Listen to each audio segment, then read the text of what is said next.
All right.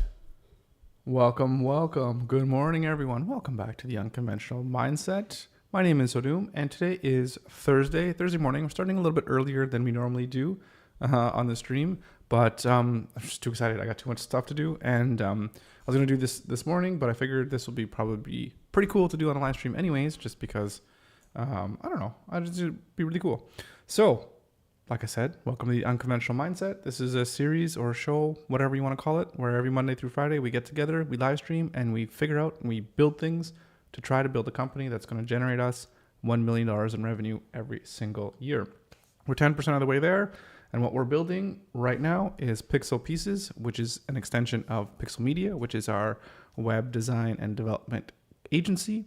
And Pixel Pieces is a Webflow template and component library, which we're building, which we want to release to the world, which will allow people to get templates and components and build websites faster. So that's where we are, and we're getting very close to finishing up our first version and kind of releasing this beta out there to the wild, which is pretty exciting. Then hopefully you'll be ready probably around the new year, I would imagine, to go live in sense of actually opening up for memberships and money and all that kind of stuff. But until then, well, not until then, but today, what we're going to do is we're going to make this whole thing responsive. And that's pretty much, I mean, there's not much else we need to do because everything else except for the images, obviously for the components and templates, they're not here.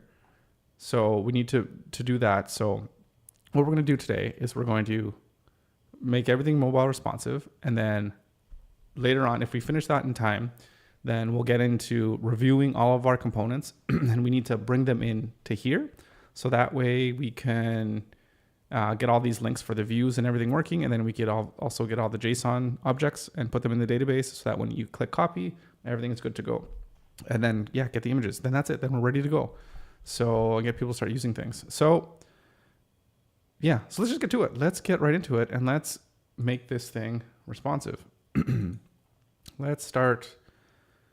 Well, I mean, start with the homepage and then everything else kind of pretty much falls into place. So let's just take a quick look at what things kind of happen here. Can we? Yeah. Okay. Dun, dun, dun. So nothing crazy happens here. We do get the shrinking of the actual image here, which is going to be the image of the dashboard. Okay, so pretty straightforward. So let's go into our first breakpoint, which is going to be on tablets. And we're going to want to get into our header here. Now, we actually haven't built this into a menu structure. So maybe we'll do that last, because I think that'll be not the hardest, but I think it'll be something that we just need to spend the most time in. We'll probably be able to copy some of the stuff we have in our components, but so yeah, let's just get out of there for now. And let's go here. So this you're in good company for our basically not testimonials, but for the companies that are going to be using our product. Obviously, we haven't launched yet, so we don't have any companies. So I don't even know, and I don't think this section is even going to be, we're even going to have it initially.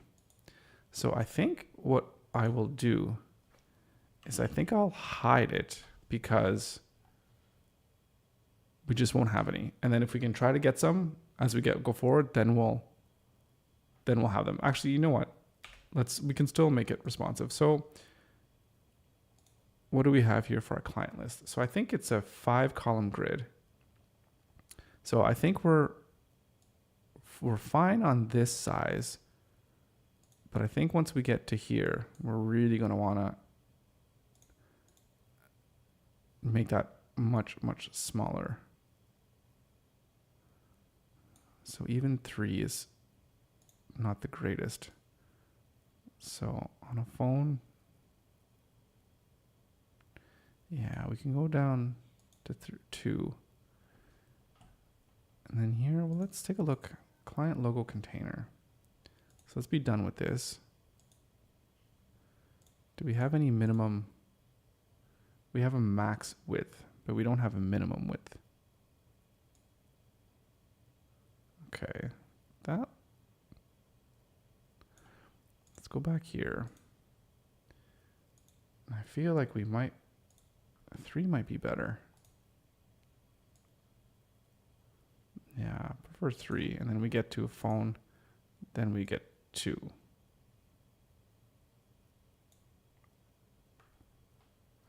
Which we need to do right here.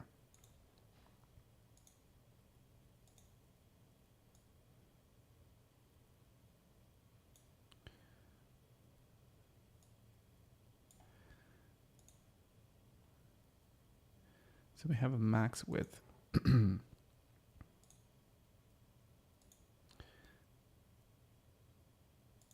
wonder if we give it 50%, that's just going to be 50% of the container. So we want each column is going to be the same. So why is only one side shrinking? So I think we also need a minimum width.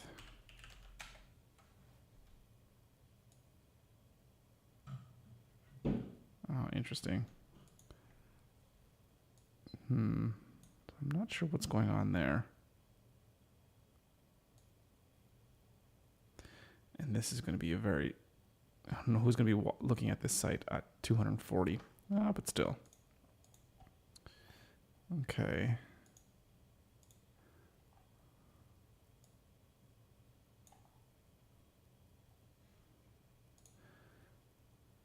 So on this size, I think we can go and look at our H1 heading items. We could probably start to bring them down a little bit. Actually, let's go back here.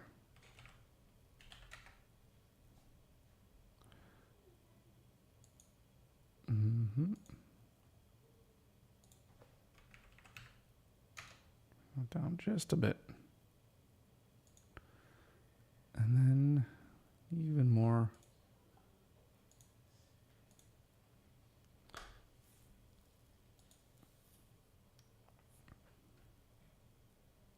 See, this is something that normally we do in a in the style guide and have these already pre-done, but this one we didn't start with a style guide for this, so we have to do this manually for each of our headings, which is okay.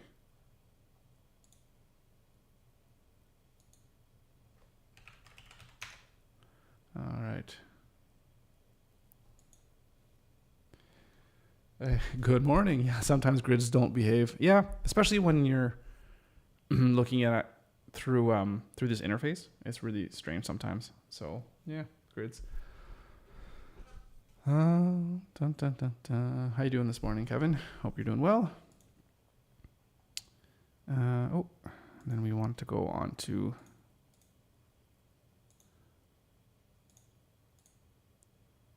the last one.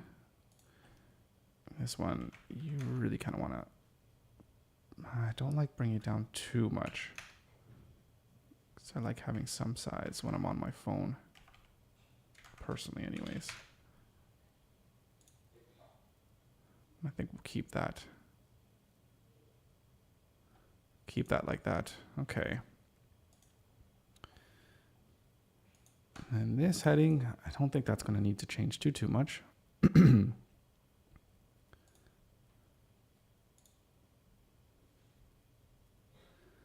So this is page intro.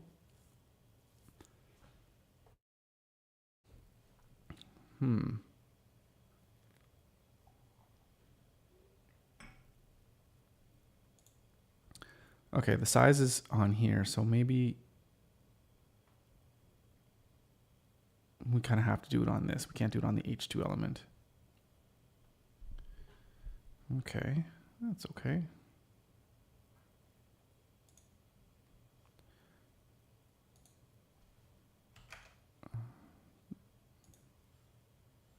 Then 1.125. And there needs to be, there's no padding on here. We have our padding global.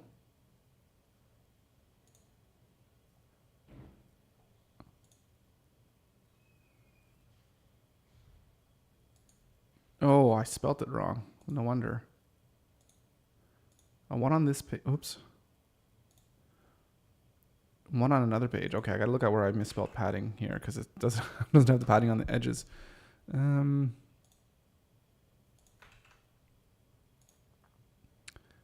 Test copy. What page is this?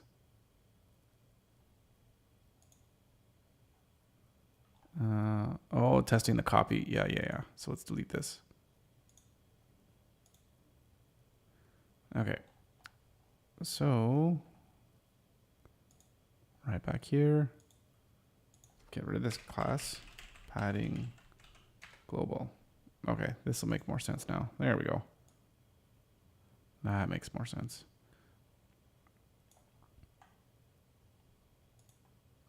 This image, it's got a fixed height. We'll fix this image once we actually get an image, because I don't think we're going to fix the height to it. The image is just going to be the size of the image. Okay, make this a little bit smaller. So now we have an issue with, I think, is it this container? This has a max width. Okay, that's okay. There's something here that's causing this to be very small, though. That's not expanding the full width.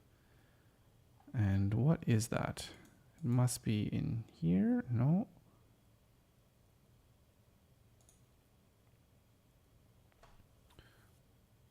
Oh, right. It's got this huge padding on it. Okay. Page intro title. 3 on this page, 3 on other pages. So I think once we get past the tablet, because the tablet is going to be fine. That's, yeah. Now we can just go full width. So we'll just put this to 0 and 0.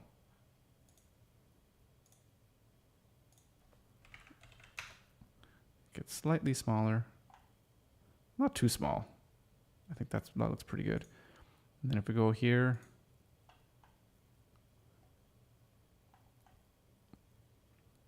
this is actually good. What's 1.75? What's H1? 1.75. Well, we don't want it to be quite the same size. So maybe we'll just go 1.5. Yeah, 1.5. We can make this maybe slightly smaller.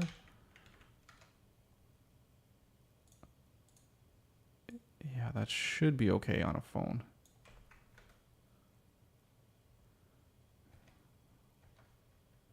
Sorry, I'll zoom in here and make this a little bit bigger. Okay. And let's keep going.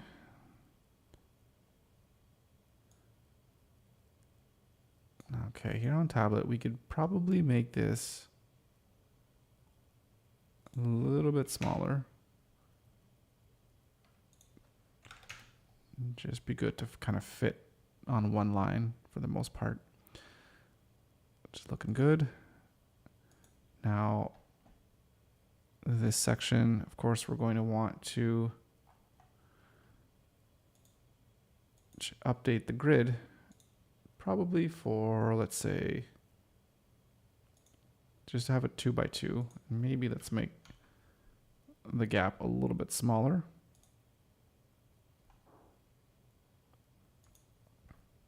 And we can make this much smaller as well. Maybe even just 2 and make it 100%.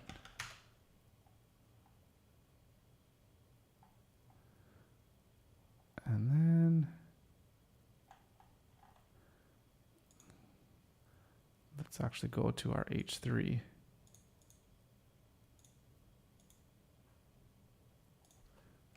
.25. Actually, our H3.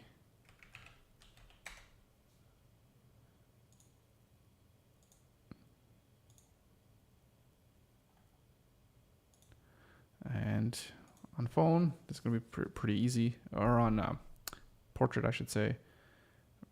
Just one column.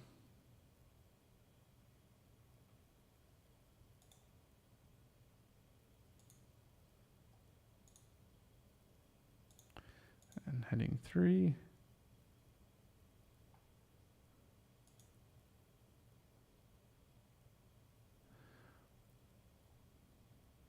I think we can keep our text size medium that size.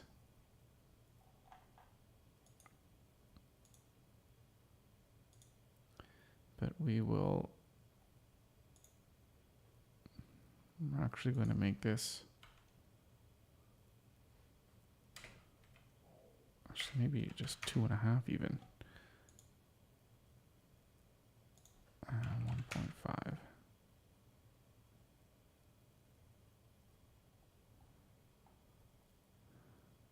Right, okay.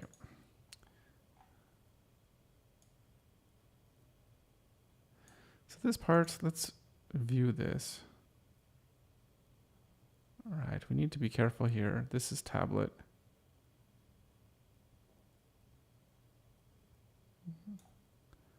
Explore components. Yeah, so I think what we can do here, I think with this main shape, we could probably make it smaller, quite a bit smaller. And then we have our accent shape. Make that smaller. Bring it in quite a bit more. Minus 1.5.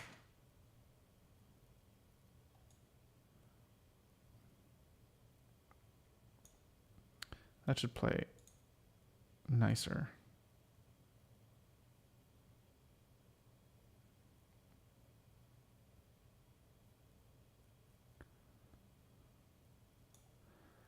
It does a little bit. You can still see we're getting some cutoff here on this one.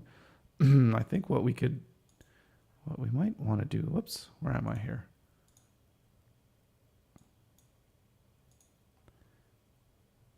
If we can go to this thing's position,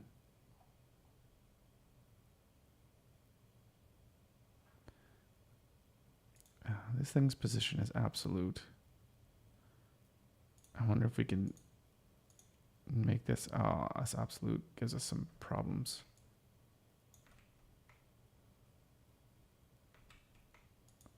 But absolute compared to what? Probably to this. Position relative.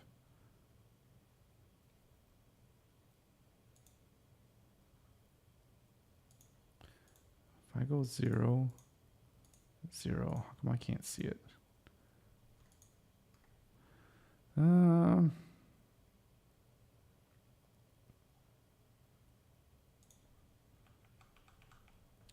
Maybe I just have to make it just really smaller.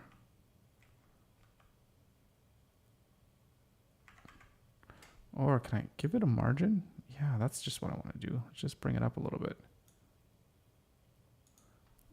So maybe something like this.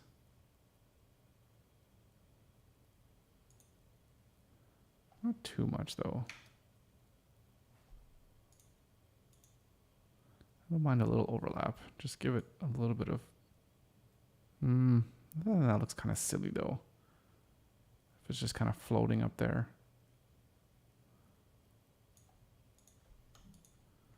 No, let's just... Oh.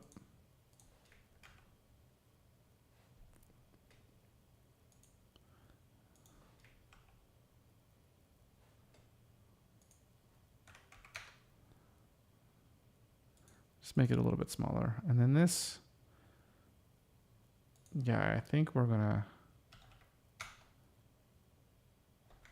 we need to go just the library product. Oh, it's not gonna let us do that.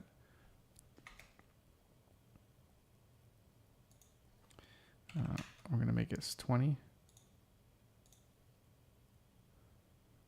There we go.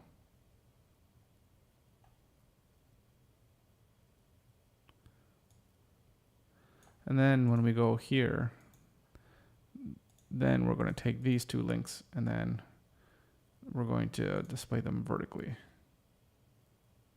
And then that'll just stay like that.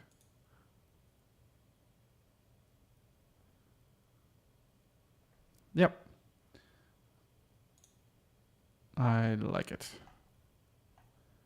Super simple, nothing too complicated.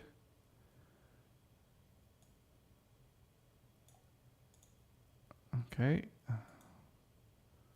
Yeah, this is already styled here, but our quote probably need to start getting smaller. Even right here.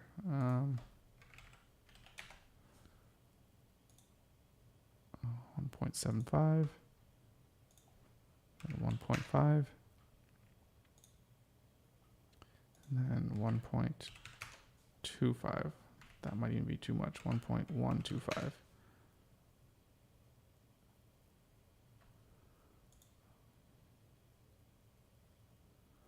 And then we want this 1.125. And here is 1, not CH, REM. If we go back to here,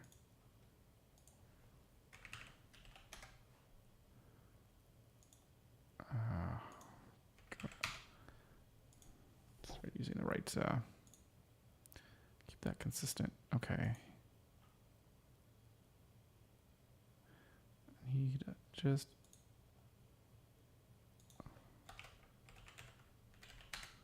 slight margin there.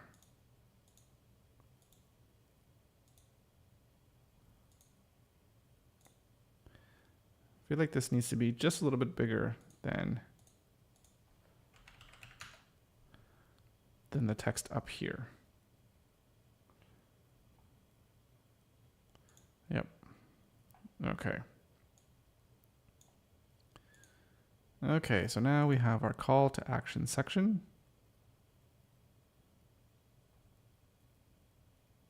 So let's have a look.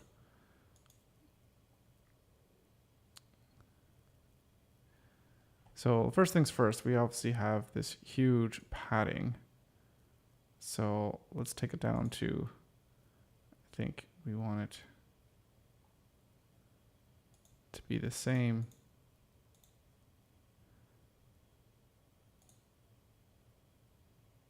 On each side. Okay. Let's call to action. I guess we got to go in here and see what's going on here. This one also has padding. I don't know why I doubled up my padding here. It's kind of silly. So we have this call to action benefits. We're going to put this up to 100%.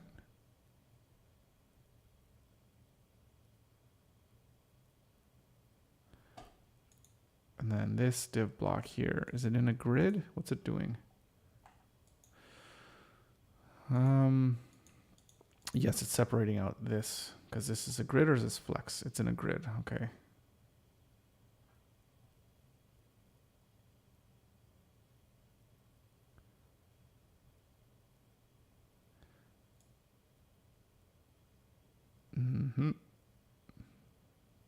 Looks good. Let's go into here.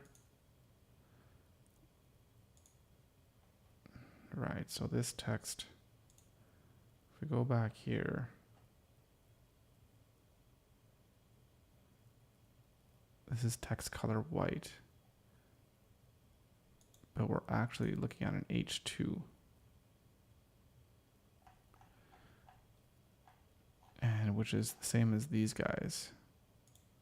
So this H2 goes down to 2.25. So we're actually just going to do that for all H2. On here,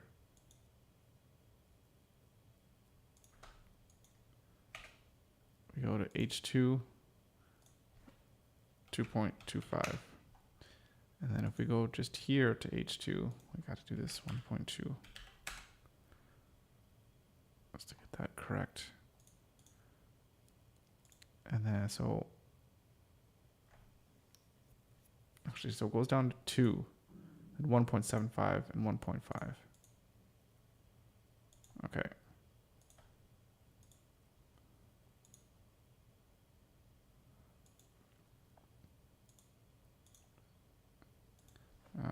Says it goes down to 2. And then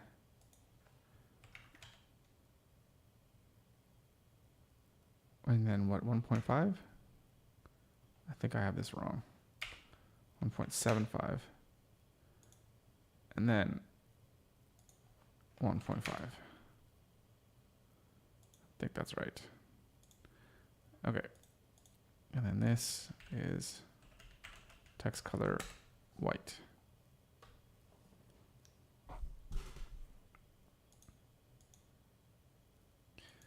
Okay, page intro subtitle. All right, this also has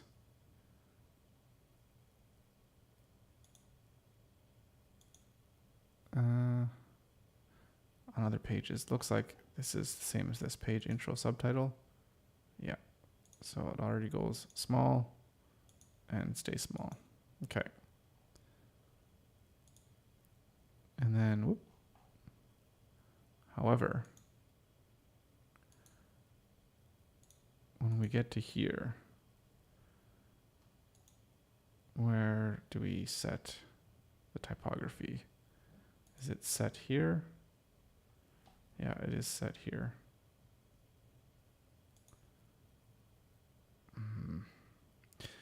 You know, setting font sizes with variables is a little bit of an issue in the sense that now you have to deal with breakpoints. And so how do you change your font size and breakpoints in a variable? I don't think variables can have different sizes, although you kind of want them to. So it almost defeats the purpose of having those variables in. If you have to change them. And like if you can't change them in here, like variable, okay, this variable, okay, this is what I want you to be at the different breakpoints.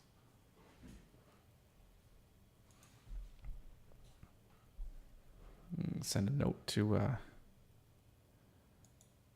what's his face?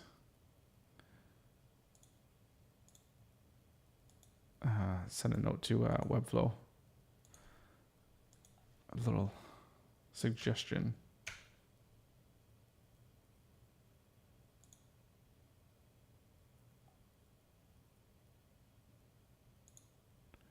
Well, this font height shouldn't be this to begin with.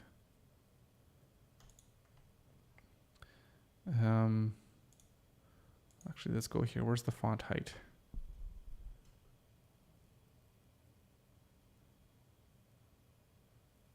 Font height. Large.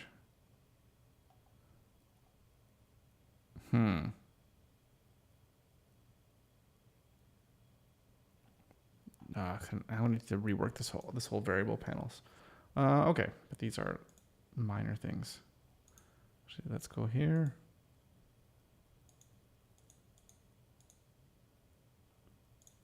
Stop it. Okay. Unlink 1.2 EM. All right.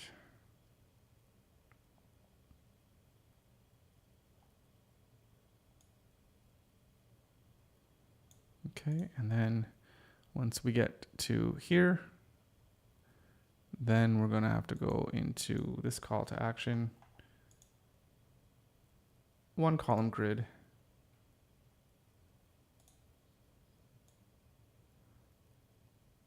Pretty self-explanatory. This might get a little tight. I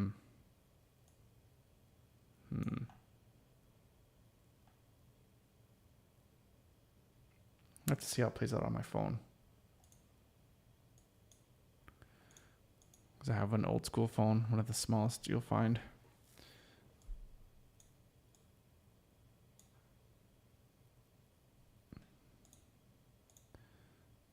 This navigation should always be wrap. So wrap. So that way when you go here, and your small things just, yeah, they just wrap. Although the gap is way too much.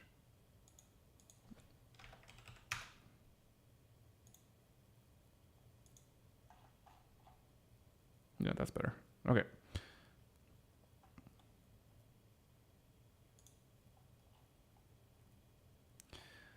Okay. So that takes care of the home page. So let's take a look at the other pages and see what that did. So it definitely changes this, which is good.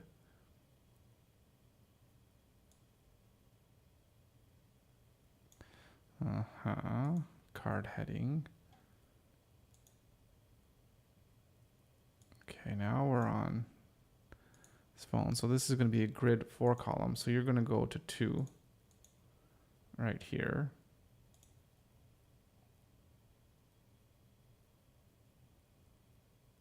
Frequently asked. Oh, this gets interesting. Oh, this gets very interesting. I have to fix that. Another thing to fix. And here you get down to 1.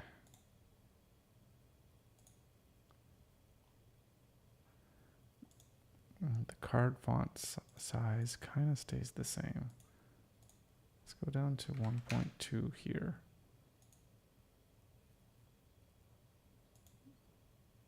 And that's just default text size. Okay. That's okay.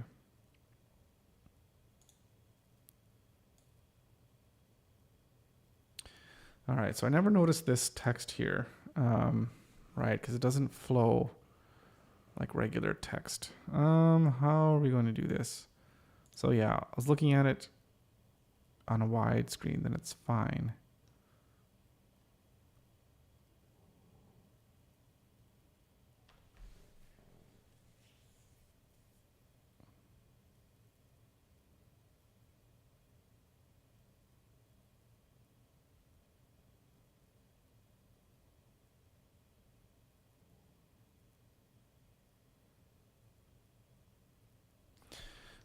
I think we're going to have to remove this because I don't think there's any way to make this thing flow in the document. Because it's got text. Yeah, it's writing.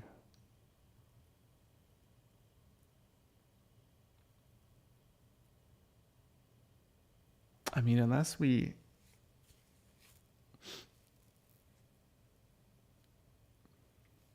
I'm thinking unless maybe we embed it in code, which is just really annoying. I don't think we want to do that.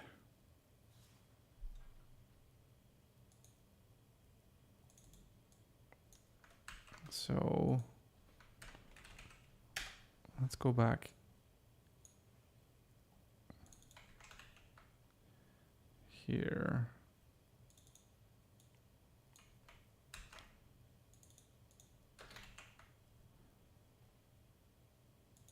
Okay, and then this button.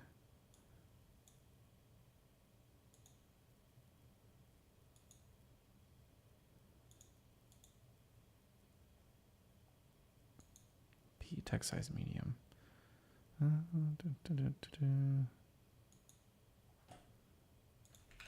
This text size medium.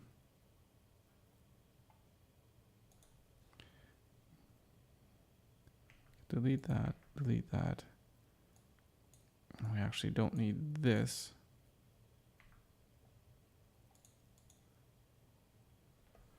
Or actually...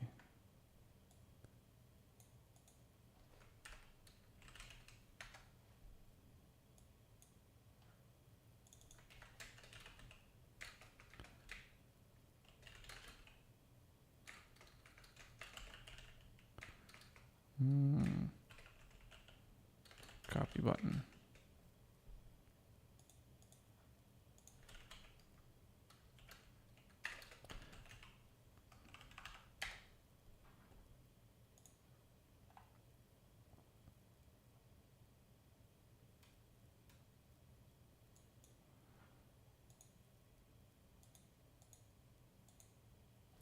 That's not going to work with a paragraph because it's got some margins.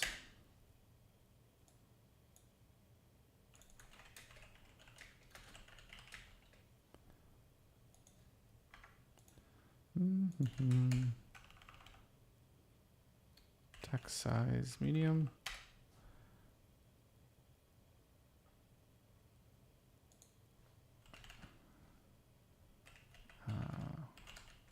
Font weight 700.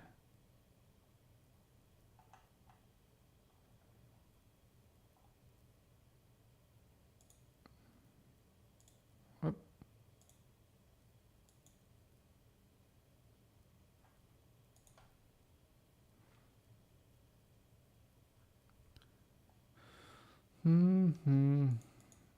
Actually,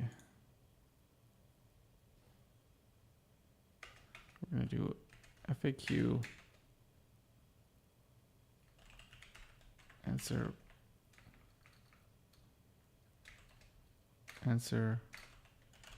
with icons title, because we're going to want this 1.125, yeah. 1.125, 1.2, and we want it bold, but then we also want it black. And I think what we're going to do, copy button example. Maybe let's underline this, and let's actually make this vertical. I put a line here. Simply click the copy button. Okay, there we go. That's our FAQ answer. All right, so if we make it smaller, it still looks good. Okay, excellent. Text size medium. This is REM. This should be EMs.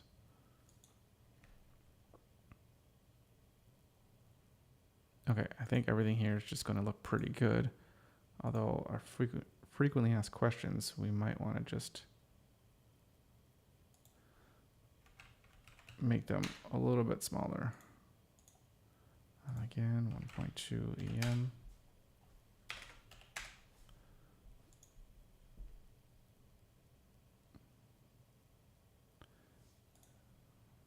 Yeah. That's good, good. Yeah, this is a little bit dicey here, so I wonder if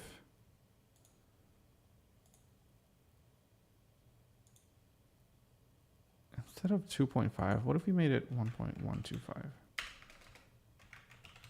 Kind of like half. Whoops. Whoa, definitely not here. Not here.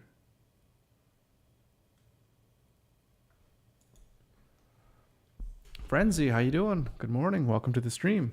If you've completed 200 plus episodes, still 270 subs, one of the underrated channels, well, thank you so much. I really appreciate that. Thank you very much. Yeah, to be honest, I guess I don't do much work in terms of like actual promotion or doing anything that other YouTubers might do to try to promote their channel, because I'm just out here just doing my thing.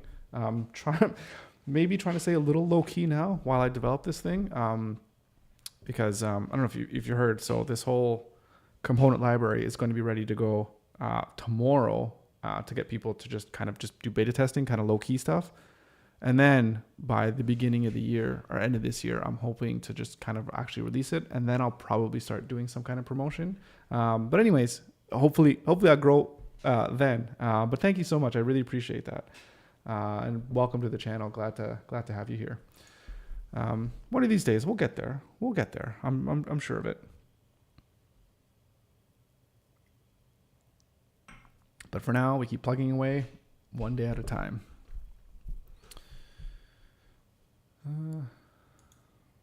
I appreciate that. Thank you very much. What brings you to the stream? If I might ask, you designer, developer, Webflow enthusiast? Just happen to stumble across this for no reason whatsoever.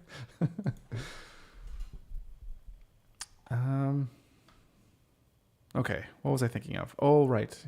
Going down here on landscape, or sorry, on portrait mode. Yeah, I do want to see how this is going to look on my phone, but for now, I think we can, let's unbind this. So yeah, these variables, the way that they're working, they're not very good for responsiveness. So I think I might have to completely change my whole strategy on the style guide in terms of how I build variables, because they don't, for sizing, because it doesn't really work well when you're wanting to do responsiveness. Yeah, that's going to be a really tricky issue. Unless, I'm sure Webflow will probably develop a way for you to go into your styles panel and update the variables on the different breakpoints. That's like the number one thing that I think they need to do, because it makes it like unusable in the sense. Not unusable, but very difficult to work with.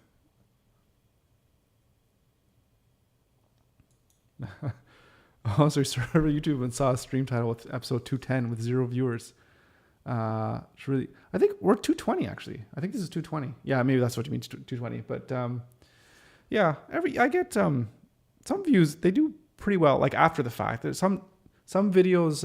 I think the most I had 5 people actively engaged in comments and helping me out as I was developing stuff. Maybe like 5 people at a time. That was the most fun that I've had on stream. I mean, I always have fun because yeah, it usually is just me kind of talking to myself, but yeah, there's people that view after the fact or whatever. Some of them have even over 100 views or what have you. So yeah, people are finding out and slowly trickling in with the subs and everything like that. But I think once we get to a certain point, and I'm thinking once I actually launch the product and do whatever marketing I'm going to do, which I don't know yet what that's going to look like. But once I do that and then really start trying to promote things and really start talking less about the development side, but actually what I'm doing to try to grow a business and try to make this thing into $1 million company, I think that then things will really start to take off. But we'll see. If it does, it does. And if it doesn't, that's okay. Because as long as the product itself is good and I can make money, that's what I'm trying to do here. I'm trying to build a successful business that, number one, provides excellent value for my customers. That's first and foremost. And then number two, obviously, to make a decent living. And then the whole point of the whole stream here is that, hey, in 3 years, imagine if I do make it that this company is a multi-million-dollar company or whatever it is that I end up building, whether it's this or something else. And then after 3 years, there's like 1,000 videos or 1,500 videos of like every day. Look at what this person did every single day to get to this overnight success, as you always see. Because I think one of my biggest pet peeves that I see online with people posting how to make millions of dollars or whatever is you never actually see the day-to-day grind of what it's actually like. It's always just, and it's like a lot of generic advice. So it's like, oh, well, just pick a niche and do this and do whatever. And then before you know it, you make $1 million. It's like, yeah, okay. Is that how you made $1 million? And it's easy for you to say that. But yeah, anyways, so this is it. It'll be like the whole show, the whole story of how at least me have gotten to the point where I've made this much money. Anyways, so are you doing this alone? For the most part, yes. Well, yeah, building everything alone. So another one of my weaknesses, I do want to be able to actually afford to hire another person or a few other people, but it's just me. So video stuff I do, all the work I do with my clients, with my actual web design agency, it's all me. And then building this thing, it's all me. Yeah. For now. Hopefully next year, I hope my agency does well enough so that I could help support bringing on another person. So that person can help me do all my client work. And then when the client work is, like I don't have to do so much of the client work, then I could focus on like this, because there's stuff that I want to do on this live stream to make it better. And like I said, promote it, and then just work on actually creating products that could help, bring in more revenue. So true hustler. I try. I appreciate that. I do try to make time for the family, because I do have a family. I got 2 kids, and a wife.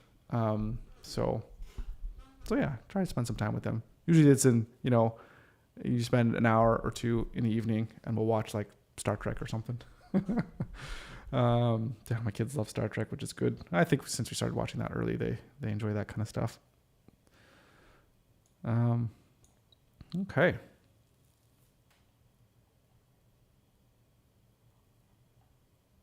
All right. What was I thinking? Okay.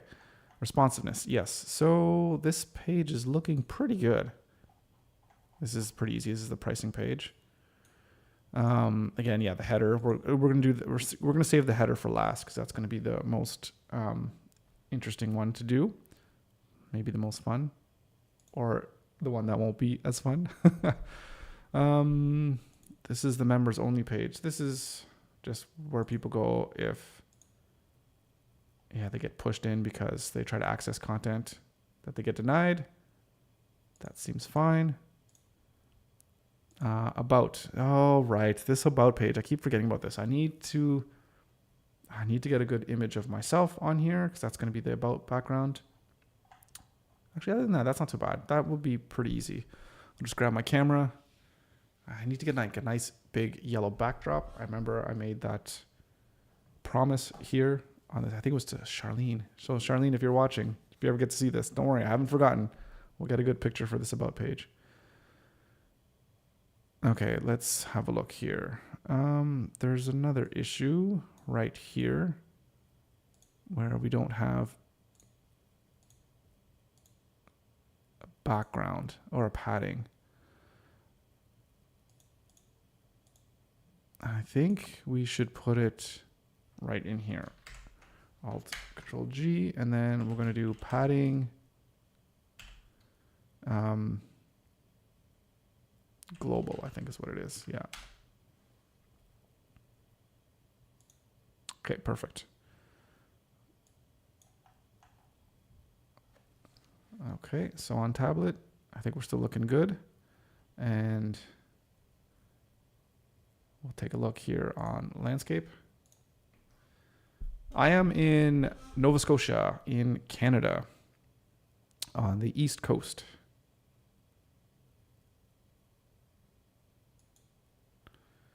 Originally from Ontario, Southern Ontario. Can't get far enough away from that place though. Text size 2.25. This is going to be interesting.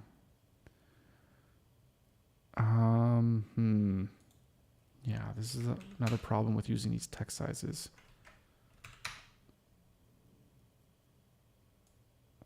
Oh, this is actually going to be pretty hard to deal with because this is portrait. We're gonna have to change this.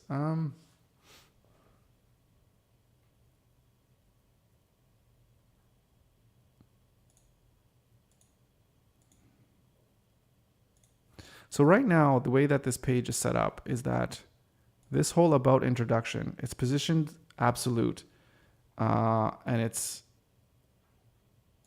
these,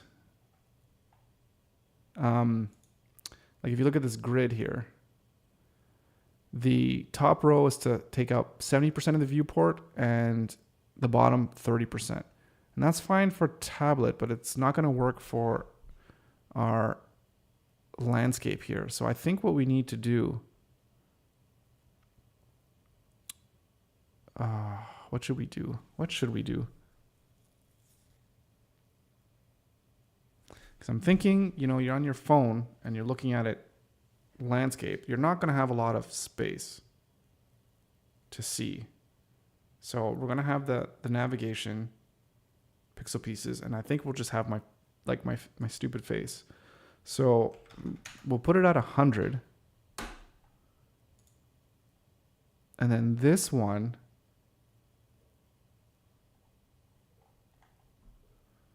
what should we do with this one?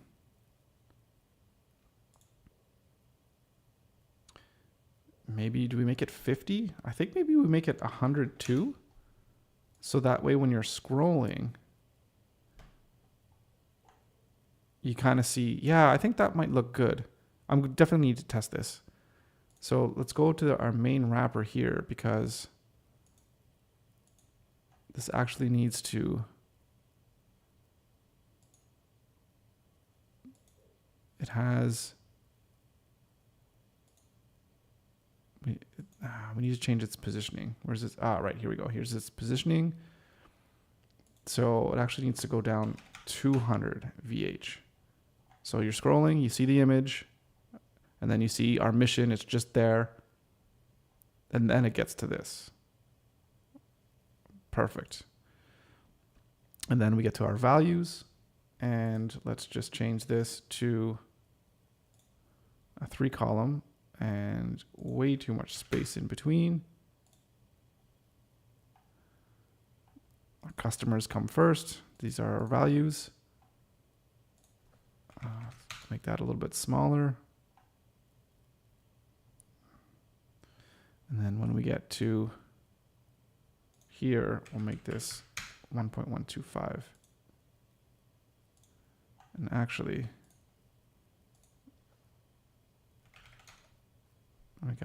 we have to make that.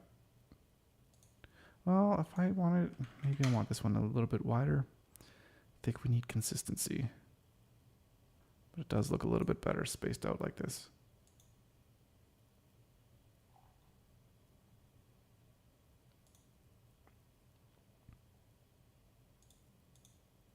Um, 1.25.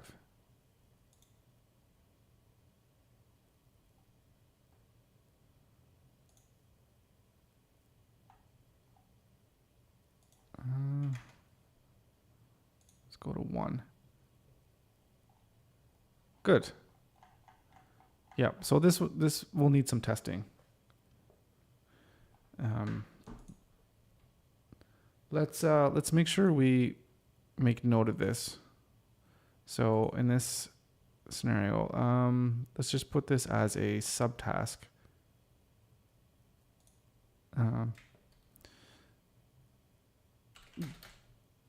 Do a good test of the about page to make sure the 100 VH displays nicely. And this is actually going to take me a little bit. So I'll put that for Sunday. And now there's one thing I forgot to put on here. I do need to take portrait of yourself for about page. And I haven't shaved in a few days, so I need to shave, clean myself up. So let's do that. Maybe let's do that tonight and get it done for tomorrow. And I might have to go to the store to pick up a good backdrop. Anyways, neither here nor there. Okay.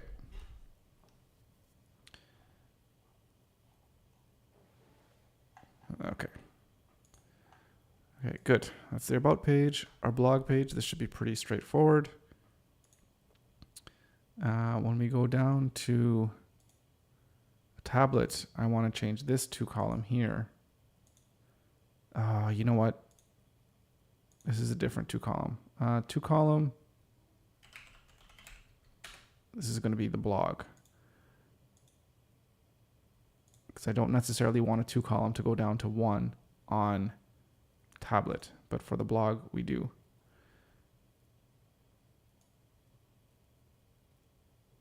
And then we go down here and we are going to make this entire I think it's this blog here. This one should be, which one's the grid? Container. It should be here on the blog. Oh no, this is the second grid column. This is grid 2 column is sidebar. Okay, right. So we're gonna shoot you down, make you 1 column all the way through, and then the sidebar should be 1 column below, which it is. Perfect.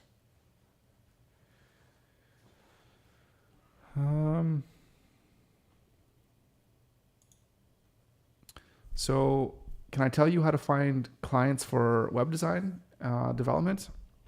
So a couple questions I'll ask you first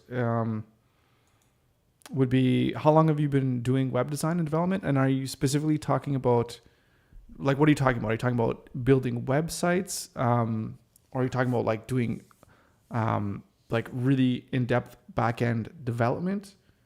Can you be just a little bit more specific on what type of work you're looking for and you're looking to get?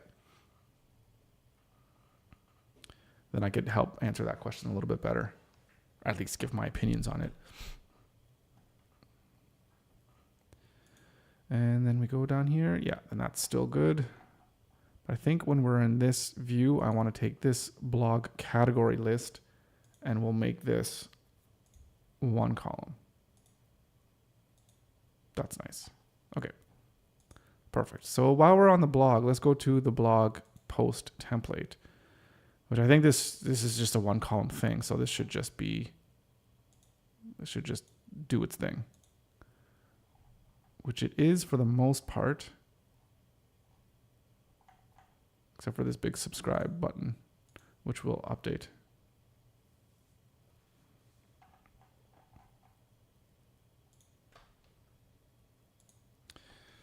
So you're asking for the website building front end part. So just so just like using Webflow or something like that to just build a website I would imagine it would be like for small, medium-sized businesses that just might a website, like a restaurant or a like a coffee shop or something like that, right? You were doing coding and development since 1.5 years. Okay. So the first thing that I would say is look at your whole circle, like your whole, like your social group, like friends, family, all the people that you know, and let them know that you're doing web design and that you're doing work and that you're actively looking for work. So that would probably mean having some type of website or portfolio site that you have up there so people can kind of see and get in touch with you. But just letting your friends and family know that you do websites and you're building websites. Then whenever they're talking to other people that know that, oh, I'm kind of looking for a website, then they'll know, oh, well, this person, Frenzy's he does websites. So let's get in touch with them. So that's the first thing. The second thing, of course, you do want to have some type of portfolio online of projects that you've done. And I wouldn't throw everything on a portfolio site. I would try to keep the best stuff that you've done on the website, even if it's just one or two things. Don't show like websites that you're not really particularly proud of or whatever. So don't try to fill your portfolio. It doesn't have to be this giant, huge thing that's filled. Just make it look nice and look clean and look like that someone's going to come to you. You're going to get a good looking website. And from there, probably the best way, if you're again not looking to spend a whole lot of money, is it sucks. This really sucks doing this, but it's doing cold outreach to people and to clients or to potential clients. So I would have a look at your local area and whether it's Yellow Pages or whatever, and look at all the businesses that have either a really crappy website or looks like they don't have a website whatsoever. And I would just get in touch with them, and write them like a personalized message. I'm not saying you need to spend 10 hours doing research on each individual company, but say like, hey, skateboard shop, I'm just skateboard on screen. I see that you have, I really love the work that you've done. You guys make really, really cool skateboards. And I dig that, people, whatever, love what you do. I noticed that, you might be looking at a website or whatever. And if you can even provide a little bit of value in your email of saying, hey, I noticed that this link here isn't working and this is whatever, just go into your HTML and add this and then it'll make it work. And just so I do web design and development. And if you're interested in, in hiring me or not, I wouldn't say even if you're interested in hiring me, you just drop them a little bit of value and just say, if there's anything else that I can do to help, then, I'm always here, and it's just making those connections. So people need to know you and know who you are. And it takes time. It takes a lot of time to kind of build it up. So it's just not getting discouraged initially. So I've been doing this for over 15 years and it's pretty much been a slow grind in terms of I started doing freelance. Somebody knew that I was building websites. I get some work here. I get some work there, doing the shitty $500 for one website, but it takes you like 50 hours to do. So you're making like $1 an hour. It's ridiculous. But then you slowly build, and then people just kind of know to come to you. And then before you know it, you don't even have to go look for clients. They just kind of come to you. Right. So, that's where I would start. And there's things now that are much different than when I first started out in terms of social media and things that you can do online to promote the work that you do. So, I mean, if you're up to it, going into places like Dribbble and, where else could you go? Even if you I'd focus on one social media avenue and just start posting content on there, whether that's Instagram or, I don't do this kind of stuff. Instagram or what's the other one? What's a stupid one? TikTok, whatever, and just look around the websites and just kind of look around what other people are doing and seeing kind of what kind of content you can put out there that showcases the work that you do and the value that you can provide to a potential client. So anyways, that's, those are my thoughts on how you can get started. So hope that helps. Let's see. Is platforms like Fiverr and Upwork dead or overcrowded? What's my thought? My thoughts are I would never put myself on any of those sites just because it really undervalues like the work. Like going to Fiverr, like, what is it, like $5, $10? I guess you could do higher prices now, but trying to like, oh, I'm going to design you a logo and it's going to cost $10. Like, what the hell are you going to get for $10? I think it really undervalues people's work and it undervalues people's time and value. But then again, when you're looking at a global economy, like somebody here working in Canada needs to have a much higher cost of living than someone working, somewhere else in a part of the world where, they make $2 a day, so it's a weird thing. So I'm not the biggest fan. However, if you are just looking for work to get your skills, because that's what you need to do when you're just starting out, you need to get better. So you can get better by practicing and doing free work. But if you can put yourself on a site like Fiverr or whatever, and maybe get a few things come your way, then there's no harm in that. If you know that that's just not your goal, like I'm not going to be a Fiverr expert for like my life and just have to always work for clients and do client work. Cause that's, to me, that's like, I've always wanted to get out of the 9-to-5 grind and trap. But even having your own agency and you're still depending on clients. So, so use it as a skill and a tool to get better.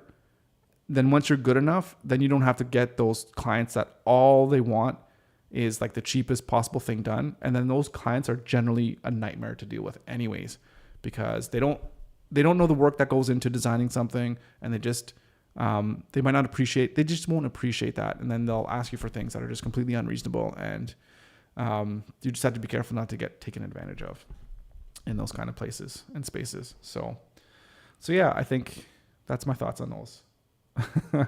I don't, again, like everyone could do whatever they want. I don't bash anybody that gets work through that way. And there's people that make a lot of money on that. I'm not going to deny that, but that's just not for me. And that's not the path that I want to go down.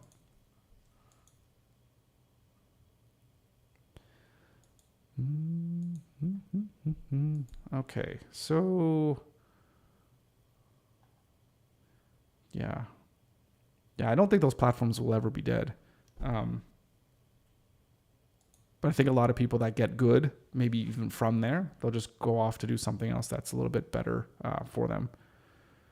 They'll get their own website or whatever the case may be, and then they'll start attracting people that way.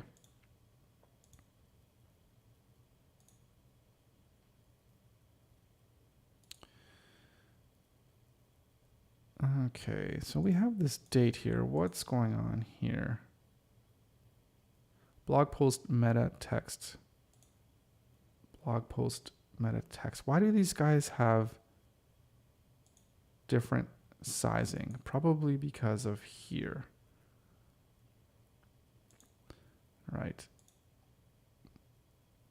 And let's bring this down to 1.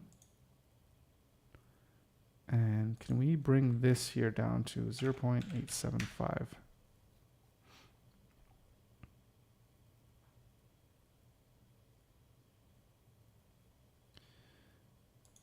Interesting that this is justified in this way.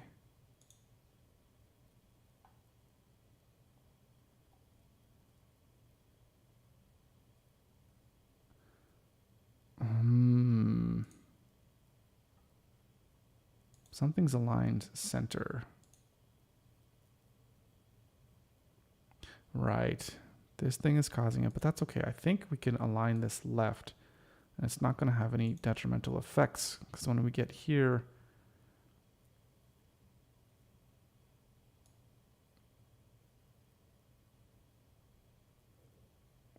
I wonder how often we're going to get this issue.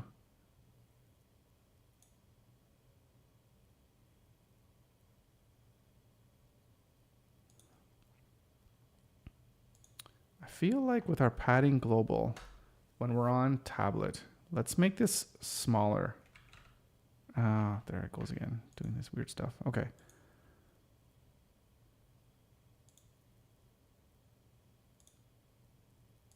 We're gonna, all right, so we need to unlink this. Yeah, this will be much better. Then we won't have very many of those issues that we're seeing before. Okay.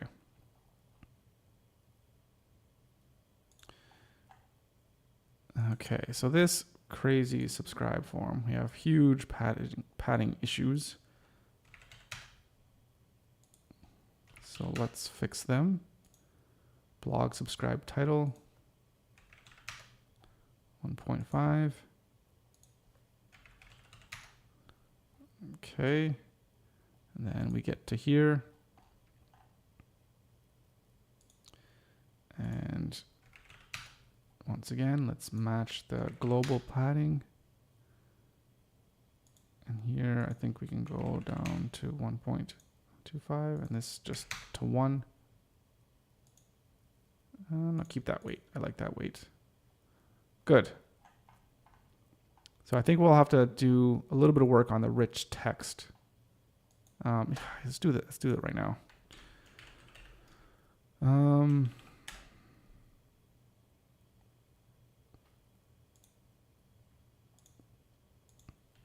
So text, rich text. Okay, so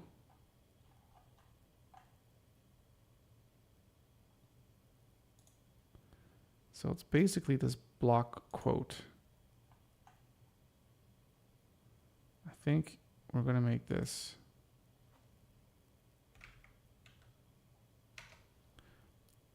no, actually, hang on. We did this wrong too.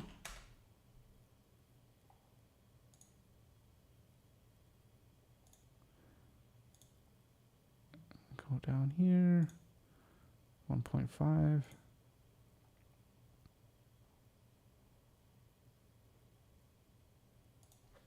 Let's 325. Yeah. Yep, that fixes it.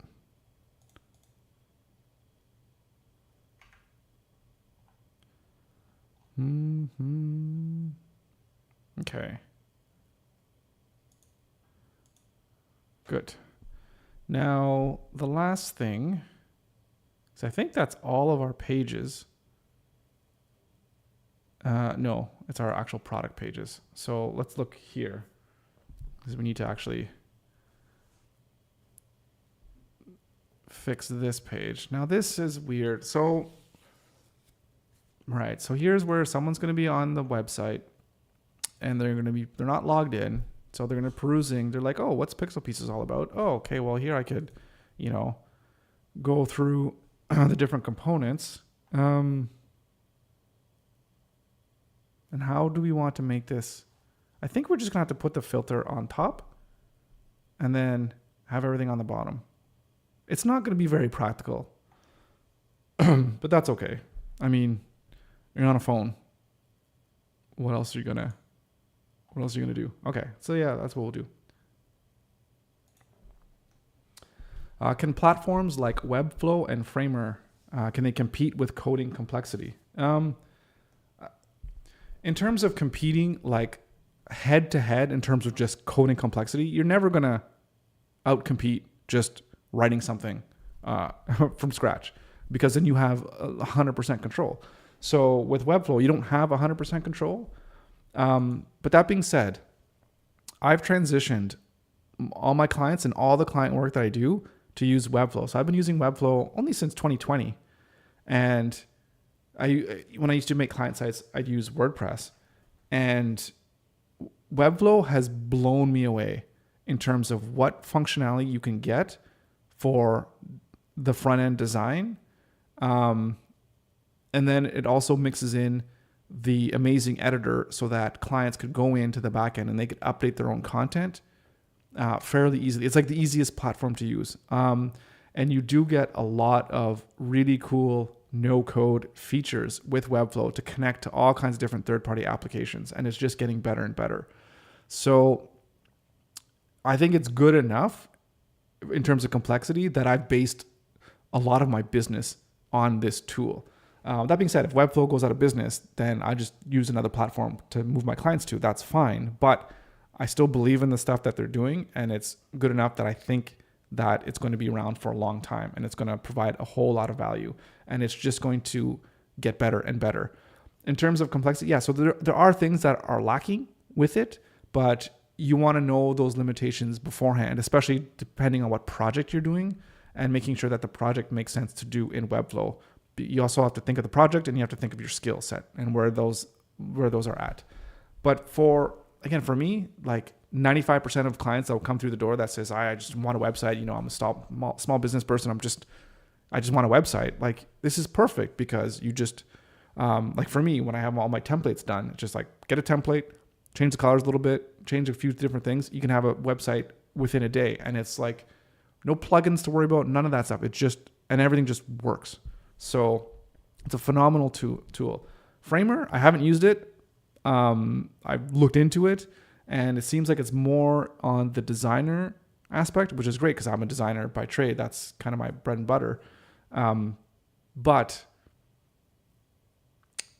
I love Webflow in the fact that it feels like it's more of a professional tool, where you can take your coding chops and bring into the system. So yeah, it's I like it way better than Framer, personally, anyways. Sam, howdy, how's it going? Nice to see you. Yeah, exactly. Frenzy, just what Sam's saying. Framer's decent, but Webflow, just out the box, if you're just if you're starting out and you're trying to build websites for clients, I would definitely recommend Webflow. Again, the ease of use, it's not the easiest. Like, Framer is probably easier to get a website up and running from what I hear. But the things that you'll be able to do with Webflow and what you'll be able to give access to your clients, I think is going to be a much better experience and much better overall. But that's just me and Webflow. Yeah, I don't know. They definitely don't pay me any money at all to say anything good about them, but I have, for the most part, nothing but good things to say about them, except for whenever it messes around and doesn't sync up well and erases some of my stuff and then crashes. But that's very rare, actually. It's pretty good.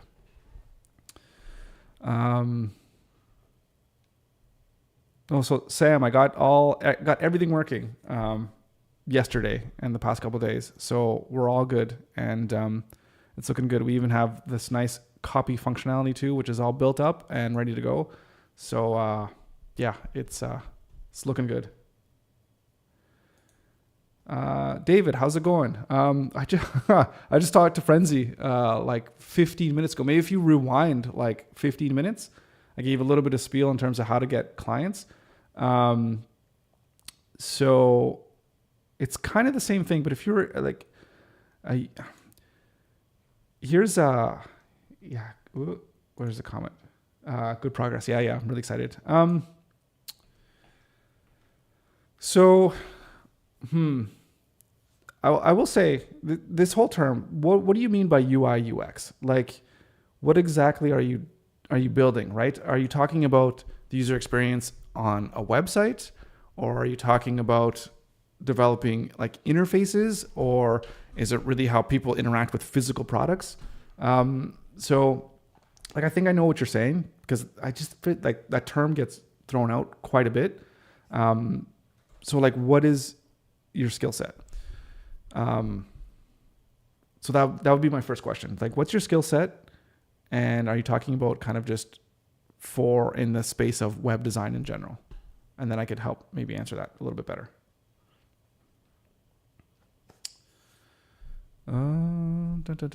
Okay. But for the most part, for anybody that's just getting started with web design, user experience, anything like kind of web and web related, and you're kind of creating a product for them for websites. You're designing websites. A lot of the stuff for beginners, people within the first 2-3 years, it's going to be kind of the same thing. And I'll just summarize it here again quick is let everybody know what you're doing. Talk to your friends, talk to your family, let them know what it is you're up to and what it is that you'd like to do. I like to build websites for these types of people. Get a portfolio website out there. Showcase your best work. Don't showcase everything. Just showcase, even if there's just one or two things that you really, really are proud of, or that's, whatever is the height of your skills. Showcase that. Practice like every day. Like whether you want to be a hockey player, basketball player, or a web designer, or a user experience guy, practice all the time. Always be building things. And like you want to practice, and you want to gain your skills, and you want to gain a better understanding of like the philosophies and everything. Especially if you're talking about user experience, it's like, okay, what makes for a good user experience? What makes for a bad user experience? What does typography have to do with that? What does color theory have to do with that? What does accessibility have to do with that in terms of the tech and the back end, in terms of how you design things? So those are things you want to get a good grasp on and good knowledge of. And if you're going to showcase your work, one of your ways of trying to get clients is to, like one thing that I think would be really good would be to pick a social media platform that you really enjoy, just the one for now, and start publishing the work that you're doing, so people can get a sense for what it is that you're doing. So if it's just like, hey, every day you take a website and you do a quick little revamp of it in Photoshop or Figma or whatever the case may be, and say like, this is how I would make it better because, usability reasons, whatever, and you just give the reasons, and then you post a quick little 60-second clip. Do one of those every day for like 6 months, and you're going to have a huge ton of people recognizing that you're a pretty good guy in terms of knowing what the hell's going on with the user experience, right? And they come and hire you. So that's one way. And then another way too, which I was saying earlier, is take a look around your neighborhood in your city or your community, wherever you live, and try to find small businesses, medium-sized businesses, what have you, that have pretty much just have a shitty website, or they don't have a website at all, and spend a little bit of time, like 5 minutes, researching about them, and send them a personalized email that says, hey, I noticed you have a website here. You can talk a little bit about what they do. Hey, I really love the work that you do in the community. It's really awesome. I go here every day to get a coffee, and it's really cool. And then if there's something on the website that that isn't the greatest, or something that you can improve on, just say like, hey, listen, I noticed that your button on your contact page is broken. Here's how you can fix it. If you ever have any other questions, just let me know. I'm always happy to help, or whatever. Don't sell anything. Just like introduce yourself, and just introduce yourself as a person that does whatever it is that you want to do, right? So then people just start to know you. So at the end of the day, with business, it's all about making connections with people and having people know who you are and what it is that you do. And then over time, you'll find that people will start coming to you, especially if you keep putting yourself out there as the guy that does XYZ. So that's where I would start. And I don't like this whole, the UI UX thing. I don't know if I'd say specifically like, oh, I'm this. I don't know if I'd want to, I don't know. That's tough. It's tough. It's a weird, cause whenever I hear people say UI UX, it's like I don't quite know what it is that you're saying. And I think a lot of normies or whatever, just your potential clients, they might not even know what that means either, because that's more like industry speak. So you just say, I make websites, I build websites. People are like, okay, great. That's pretty, everyone understands that. So yeah, I should not trying to not niche yourself down too much in that sense in terms of how you promote yourself until you get to that point where it's like, yeah, I have so many people coming down the door. They're looking for a specific UI UX designer, which might not even touch any code or do anything, right? Just might be analyzing their interface and how people and how humans interact with software or whatever. Anyways, that's pretty an interesting topic, because I was actually almost going to go do my PhD in human computer interfaces and interactions, because I thought the topic was so cool. Anyways, so yeah, I hope that's helpful. Again, too, that's I give feedback and ideas based on what I know has worked for me in the past, and it's not to say that that's how everyone gets successful. And what is your definition of success too? So for me, like how I initially started, it's a little bit of a longer story, but I started, like, I'm basically self-taught. So I was working at the university University of Waterloo, and I had to figure out how to make a website to display some of the data that we were collecting. And I just kind of fell in love with it. And I just kind of learned as much as I could about web design and development. And I started telling people, this is what I'm doing, whatever. And then slowly but surely, people were like, oh, well, I need this website. I need that website. And I never had a website even or anything like that. People just kind of started coming, asking me if they could, if I could build stuff for them. And then it ended up that, I just kept practicing and kept getting better and better. And then I got some jobs in the industry. I was working as a designer at Shopify. I was working as a designer in lots of different startups, different companies. And then I kind of bridged the gap in terms of going back to my science degree, because I did a master's in science. And then I was always working as kind of like a web creative guy in that space.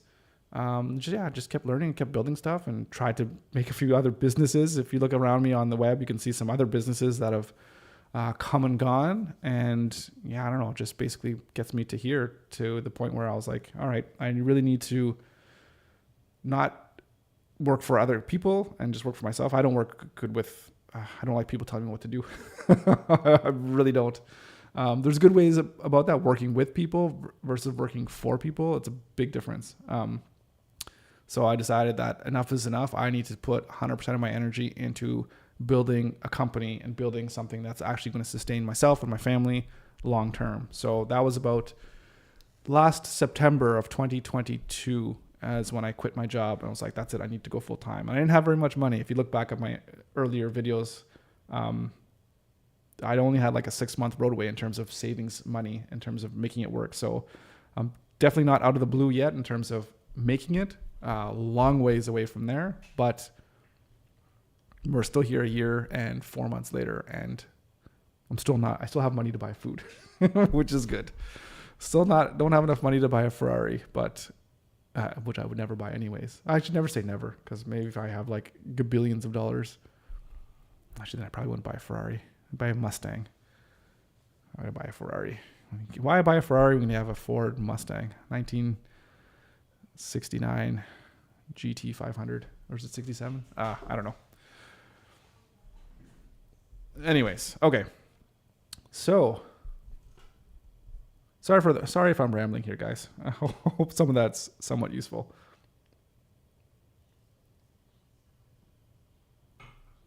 Okay. So, somebody's home. Okay, everything sounds okay.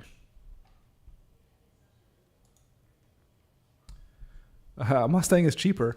Well, is that like, there's got to be like super expensive, like old school Mustangs, like the movie Gone in 60 Seconds, where it's got that whatever, the GT 500. That's got to be a $250,000 car, no? Like I would imagine. 1969 Shelby GT. Was it 500? Like how much does it cost? Where can you like, do you just hit buy?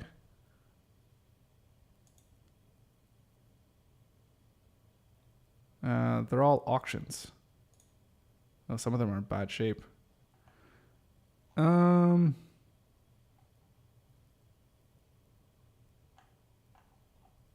Valuations?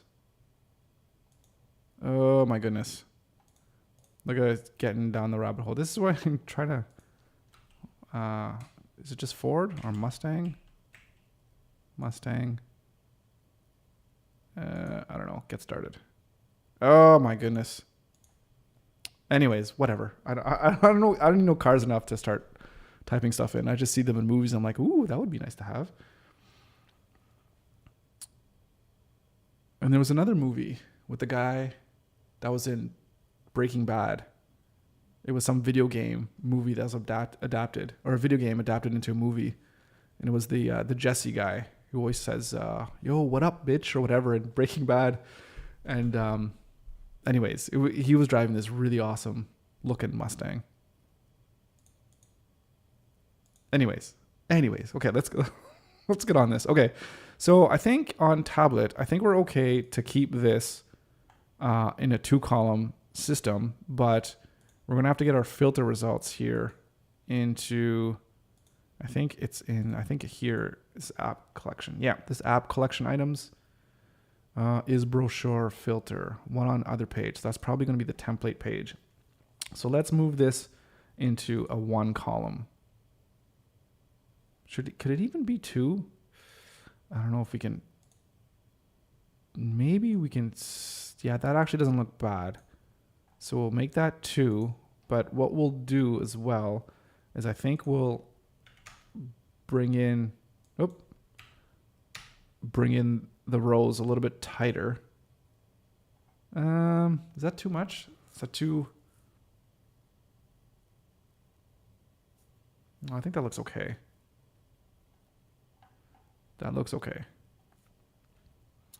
All right. So now I really,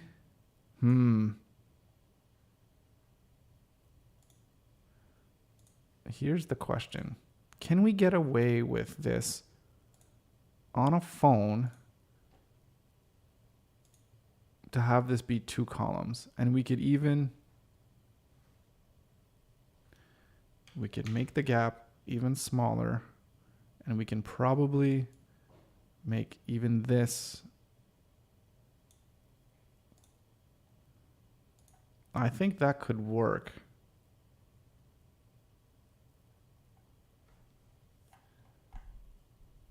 And we should probably make this sticky, actually. Probably make that sticky.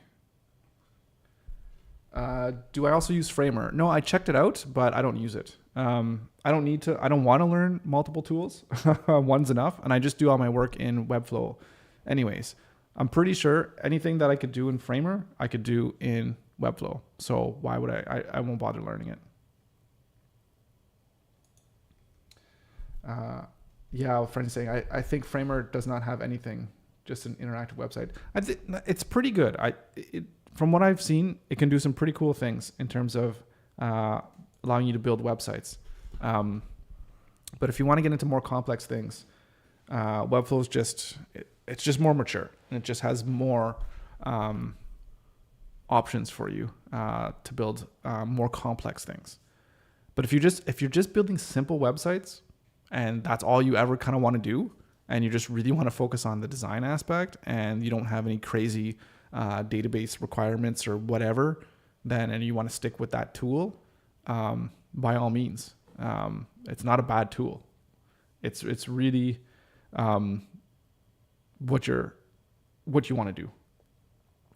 Finding the right tools for the job. What about Wix? I hate Wix personally. So maybe it has a bad rap in terms of when I used it way back in the day when I was first starting out, and it was just everybody was using Wix, and it was just like the shittiest websites ever. And I'm like, I hate this. This is so stupid. So it has a bad rap for me, anyways. Personally, I have a really bad negative connotation with Wix being cheap. But that's me. I think they have their new stuff now that they've developed, which I think is much better, but I won't touch it. So that's my own personal bias, you know.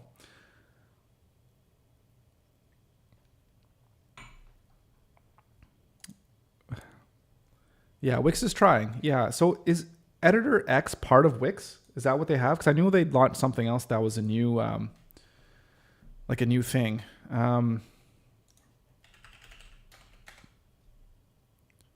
No, Editor X is just its own thing, right?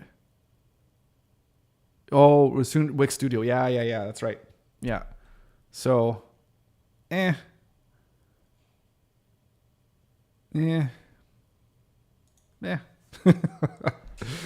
Not for me. Not for me.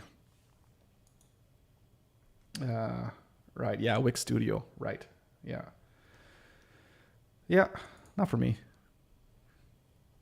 But that's okay. It doesn't have to be for everyone. You try to build something that's for everyone, then you'll end up pleasing no one. So, okay. So we want to make this thing sticky. What do we want to make it stick to? Well,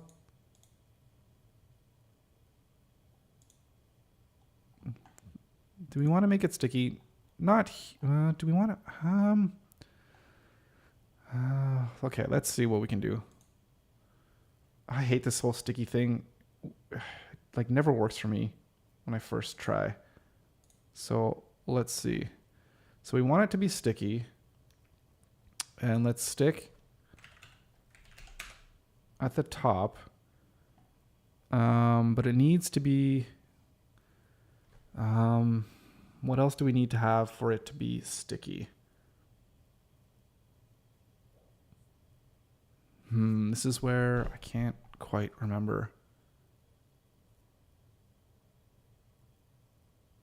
Okay, it's relative to the body. But why? Yeah, stupid, this thing.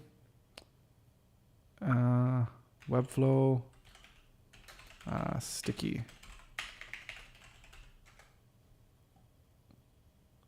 Right, I know I was looking into this. I've seen this video like a million times. Position sticky. We fixed an element sticky relative to the document flow until a defined scroll position is reached. And then it's fixed. Apply. When the sidebar is selected, style. That's because we didn't define a distance yet. You must specify at least one position value for the top, bottom, left, or right for it to work. Troubleshooting. Yeah. May not work if the position distance value is set on a side that isn't affected by the scrolling. So yeah, so it's not working. And is it maybe because it's in some, I don't know.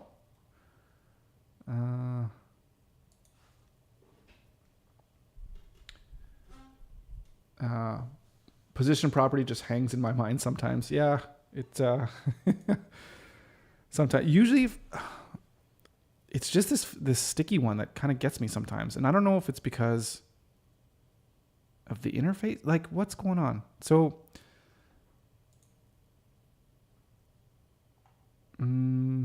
so this is static. I don't think it needs to be relative to that.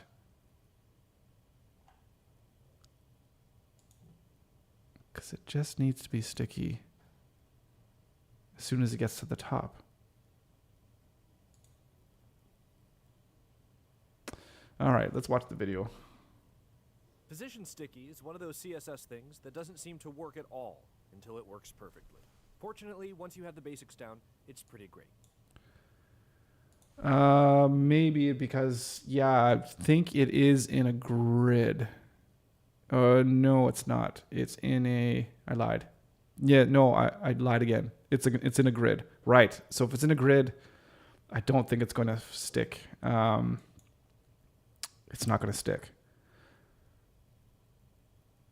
because it's bound by the grid, right? So, because if I take it out of the grid, then it's going to stick. Yeah. It's because it's in the grid. Okay. So thanks for that.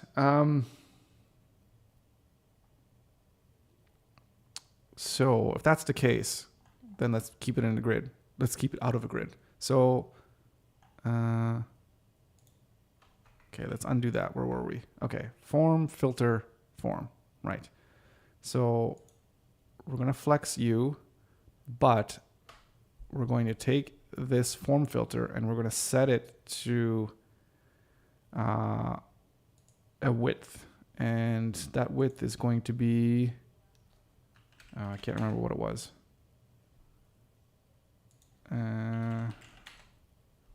Oh, does it need a 15? Does it need, there we go.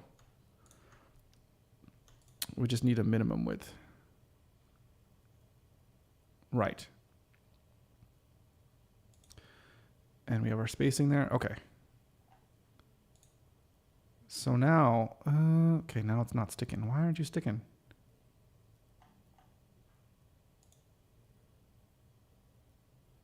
Display, flex.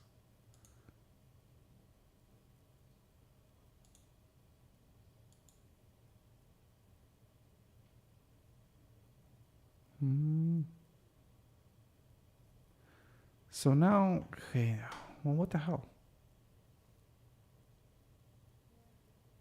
Well, why is it not sticking now?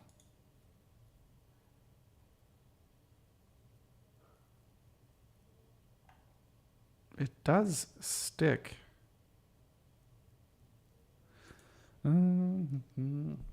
Make the item take the same height as the flex container. The same height as the flex container. I mean, well, that's going to be, I guess, 100%. Oh, it's not even. Oh, interesting. It needs to have a height. Oh, right, because I'm sticky against the form filter because I gave it a position of relative. So if I give it absolute, it should, well, even that, or not absolute, to the body.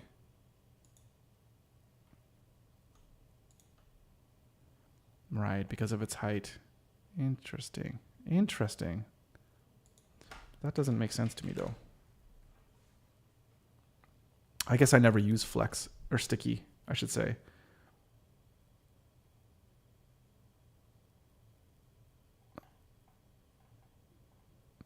I guess if the whole thing is right, because it's not outside of the containing element. Okay, it's kind of making sense to me.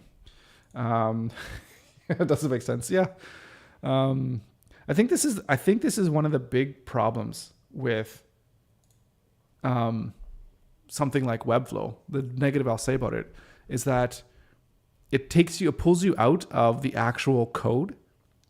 And, when I used to write CSS all day, every day. And when you don't do it for a long time, I feel like it's been like 3 years since I've written it, then you kind of forget a few things. I don't know. And then some of those obscure things that you don't use all the time. And then you're like, well, how does that work again? And then you just kind of have to figure it out. But I guess it's still kind of the same thing, whether you're writing it or you're playing around with this. But okay. But this is perfect. This is what we want. So it's going to work here as well. Nice. And then it's going to be here on a phone. But this is a problem, actually. I think on this phone, we're going to have problems because this is landscape. And if this is landscape, this here is going to be much fatter than the actual phone. So this isn't going to work. This isn't going to work on the phone. So we're going to, the experience will be just terrible. So we're going to make this vertical instead. And we're going to take this field, you're just going to be 100%. And we're going to take this categories, I think it's right here, this list. And I guess we'll do horizontal, but we also need it to wrap. And we're going to clean it up a little bit in terms of, I think we want to give each of them a specific width. So yeah, just kind of like this. I mean, we could just should we do percentages? No, let's not do percentages. So if we do this, then yeah, it'll respond nicely. We know the length of each word approximately, and it'll respond based on the size that people pick for the browser size because we're in relative units.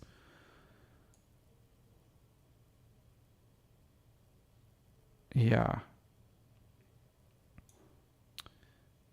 And what I think I'll do on this thing, I'll give this a little bit.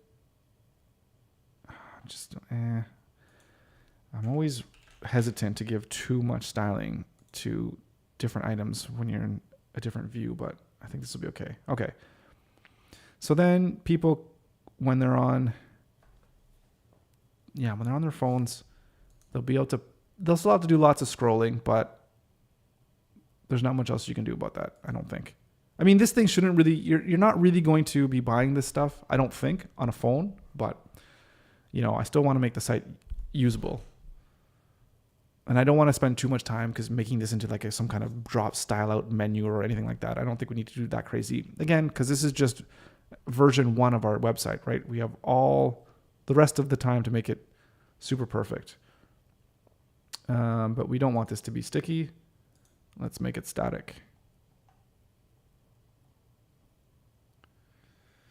And I think, actually, if we go back down here into this app collection items, I think we can make this grid. Let's actually make it 2. Because I think that'll be okay.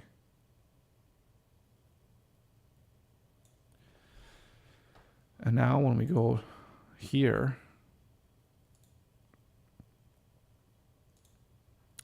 I think we can go, I think if we can make these 50%, it's 50% of what? Ooh, it's not. Okay, that's not working. So the 50% is not working because why? Filter categories.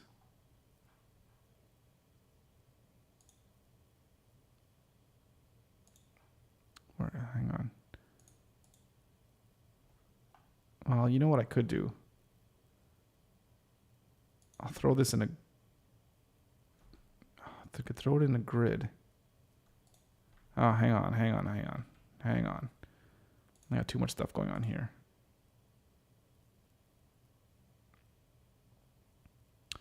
So this is, yeah, that's fine.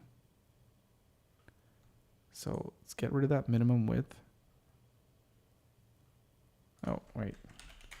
Make that auto.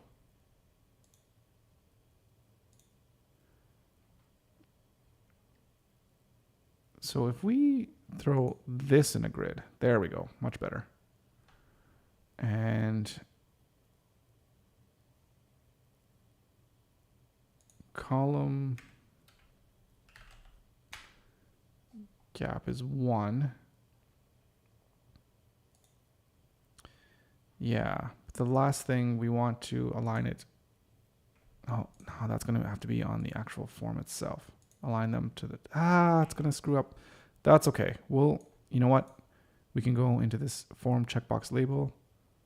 No, form checkbox. Let's change the size. That's not going to work.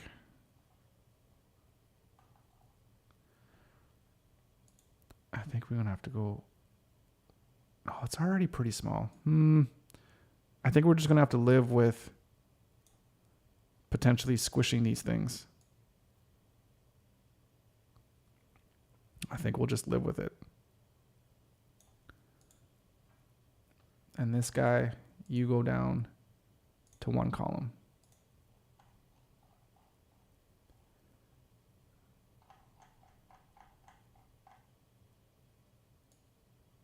Okay. Actually, let me publish this, and I'm going to take a look at my phone. Right. Just to see what this is looking like.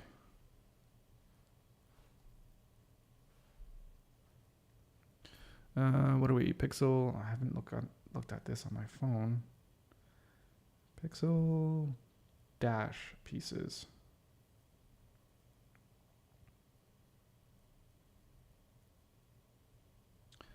Dot Webflow. So I think this is definitely live now. So if you guys wanted to have a look at this, have at it. And if you see anything crazy, let me know. Except for the header, because I know, yes, that one's not fixed yet. Okay. Cool.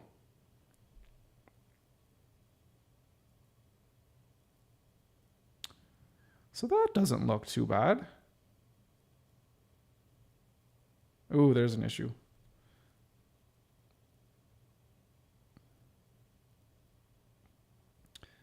That actually doesn't look too bad. Oh, you're not going to be able to see that. It's pretty... Like, it looks... Oh, it's scrolling the wrong way. Like, it just looks like... Yeah, it's fine. That's not bad.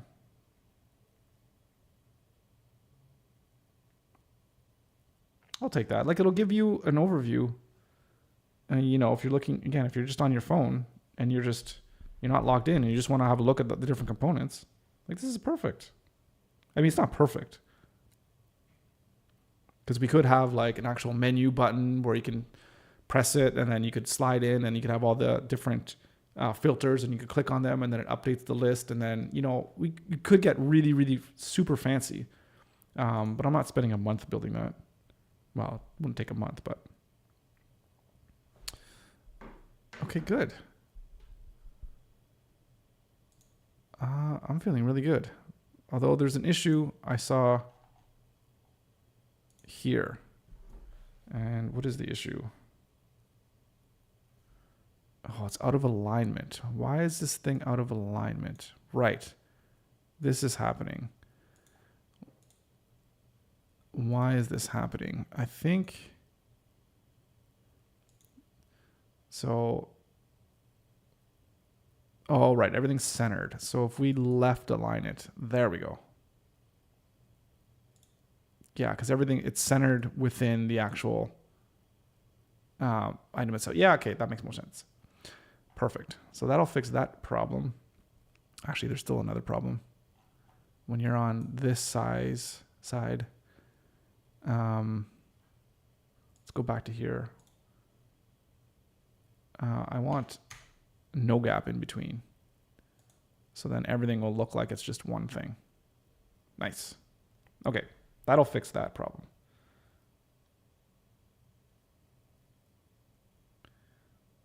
Some of the text might be too small here on the phone.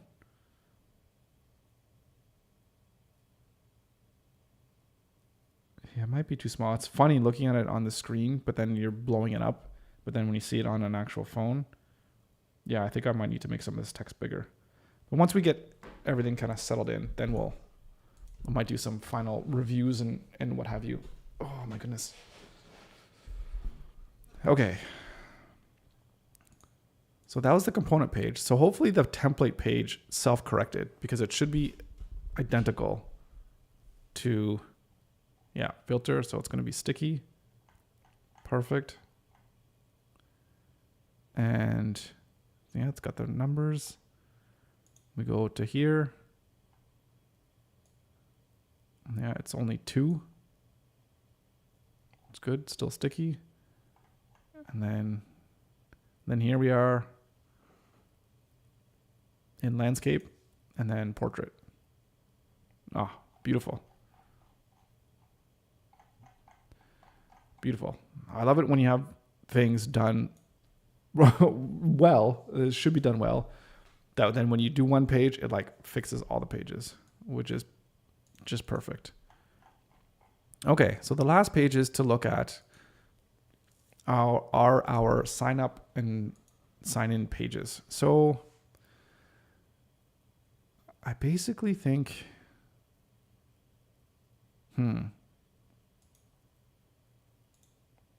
So I think the container should be, it's just a grid 50-50.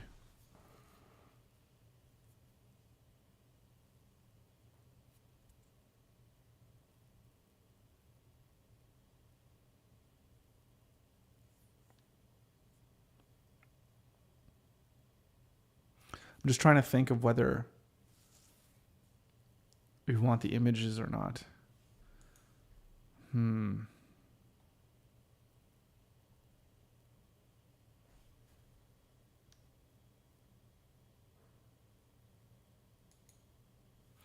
think I still like them, but I think what we'll do is instead of it being 50-50, we're going to make it not 50-50. Just give it a little bit here onto the side. Just to give it a little splash of color or what have you. And then when we get into these much smaller... I haven't updated the CSS on this stuff. I should do that. When we get into these smaller sizes, we're just going to have to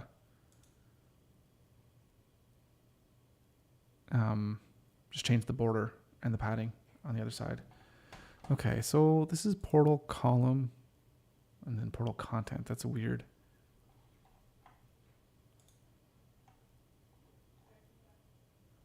Okay, what's... Oh, right, okay.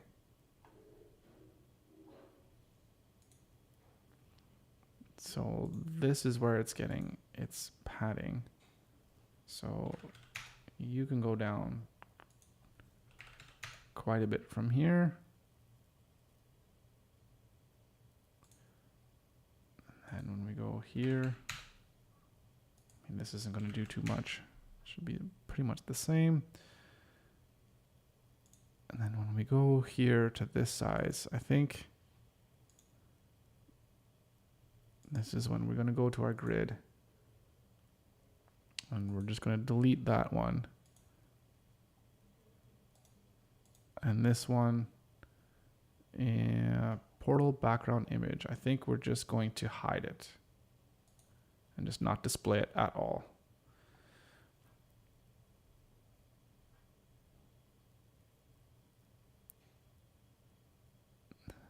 And then this guy's position is fixed.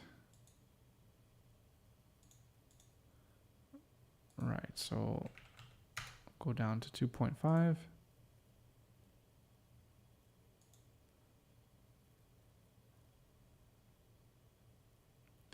I think because our grid here is, I think with this one and even with this one, let's align it to the top, but we need to give it some space. Ooh, we need to give this some space.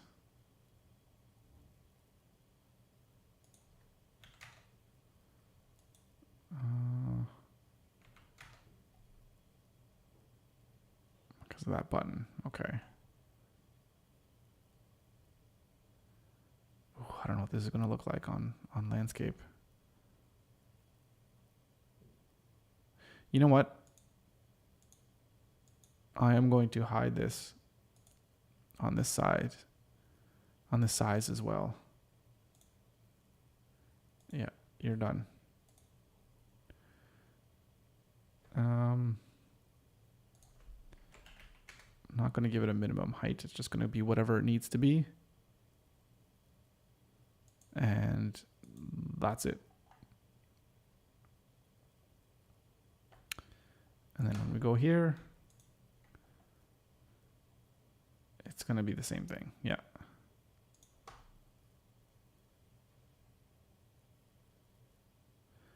Although, let's take this and make this into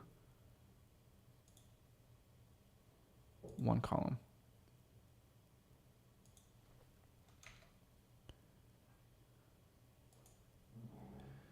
Now it says there's 2 on other pages, so hopefully that grid 2 columns is just... this is where it gets a little bit weird if you have something that's as generic as this, grid 2 column. And if I update the margins or what have you, which I did there, you might have that... it might be a weird effect on other pages because if they might need a margin or not. But I'm pretty sure I just used it for this. Let's have a quick look.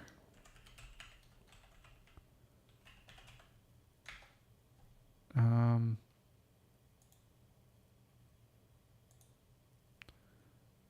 I also used it on the blog page.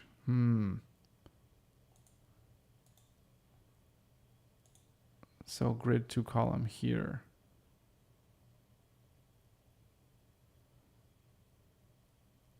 But this is sidebar. This would be the whole margin bottom here. Actually, now that I'm looking at this,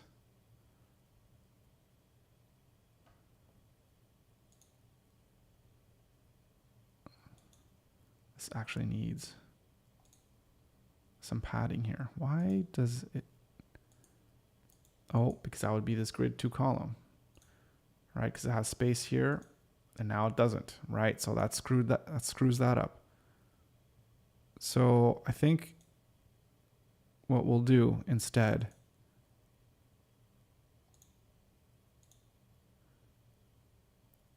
is on here, instead of messing around with that gap,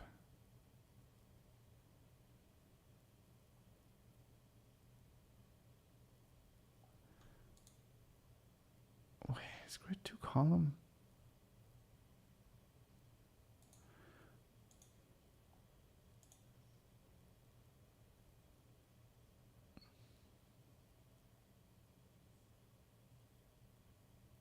No, that's wrong. I need to put that back. If it'll go back.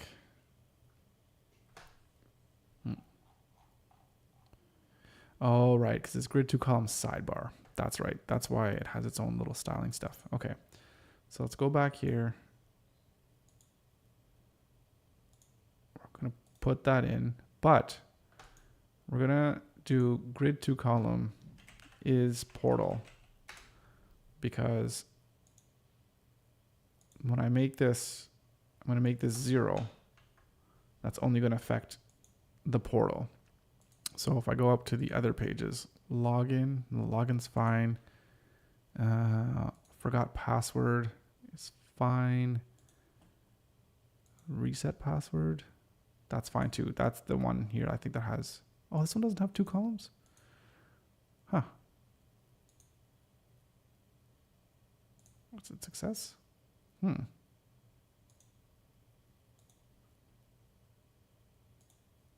well, that's okay. Anyways, I think we're good. So we have that sign up page, looks good. Login page, not so good, because this one has different styling. Portal content. Oh, right. I kind of halfway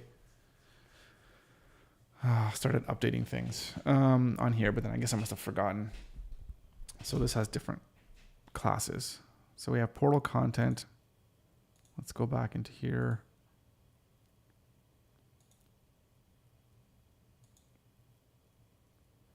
It's portal column, portal content. Weird. Okay, let's. No. So basically, this thing just has. Let's go back here. Basically, this thing just has padding in this portal content. That's all it is. Okay, so portal underscore content, which has the padding. Yeah. And then that's fine. And just when we get to here, we just need to change it, right? 2.5. 2.5. And I think this we want 7.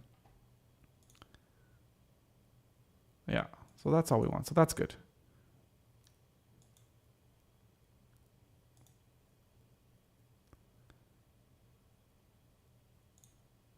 And I think portal content.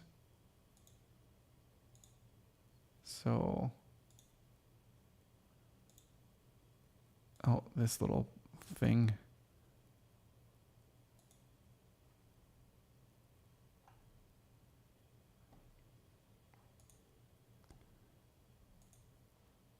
I think for this guy.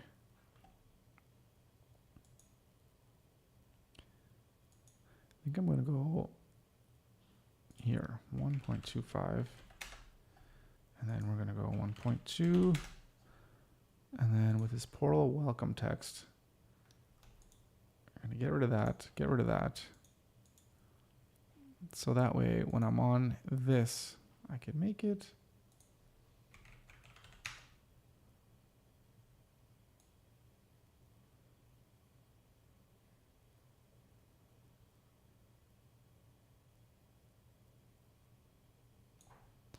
right. The way it doesn't flow well. Welcome text is current day. You know what I might be able to do? Sorry, this is just a little JavaScript code that I have in here. Where is it? Yeah, here's the day. I got a bunch of, this is the old stuff. I don't know what, I don't need this one. So, but I just want to get the current day and put the current day when you log in. So let's save that change. So I think, right. I think if we have this all, we could probably do this in a paragraph. And I say, welcome back, happy Monday, exclamation mark. But if I put this in a span, and basically that span needs to be portal welcome text is current day. Let's see, am I going to be able to do that? Oh, I want to do this here too. Portal underscore welcome text, and then is current day. And then can this whole thing still be portal welcome text?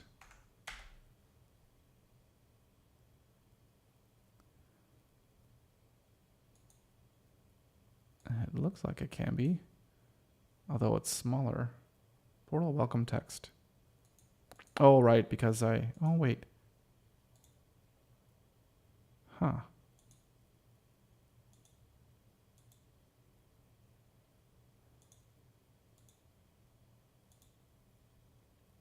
Huh. Did I spell? No, that's correct. Okay, let me just publish this to see if it's working.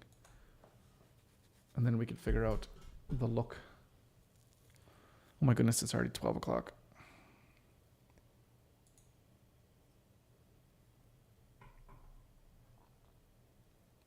Welcome back. Happy Thursday. Oh, now the money's not working. Oh, it's probably because it's finding the first element. Okay, perfect. So it's working. So let's delete that, delete that, delete that. And let's just make this. There we go. 1.2. No, EMs. EM. Okay.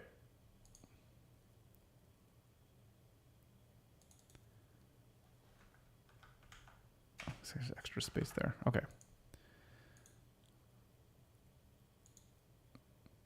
Right. Everything is falling into place. So our forgot password, everything looks good, but I guess what we need to do is, oh, hang on a second.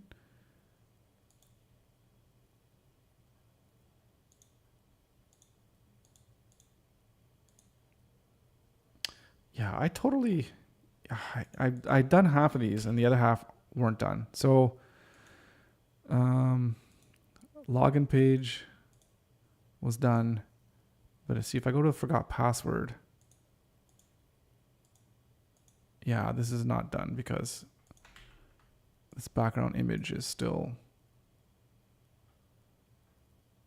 in this div tag as opposed to just an image on its own. So let's go here. Let's change the image.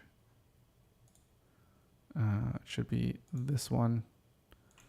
And let's delete. I thought I did this before, but maybe it's one of those things where Webflow didn't save. Okay. Yep. And and we go to reset password. Maybe I just forgot on that one.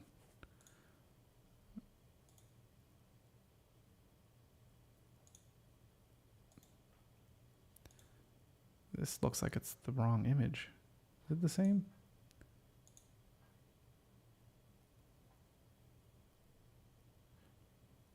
Yeah, let's do that image.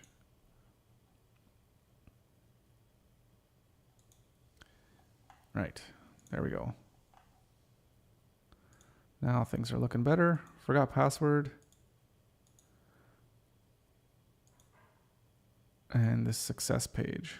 Your password has been reset. You can now log back in or click that button. Okay. And right, this members only still look. Yeah, still looks fine.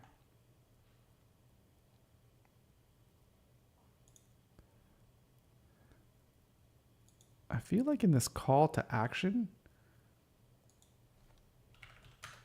I want to bring that down.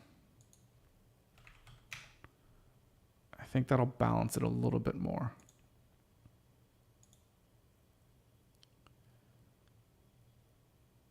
In fact, I might bring it down a little bit here as well. And then the most when it's here. In fact, that might be a little, no, that's okay. I like that. Okay, so the last things to check are going to be the actual app. And this is where,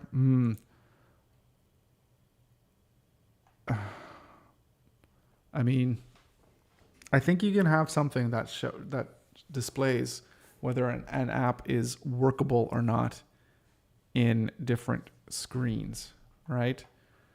So, I mean, geez.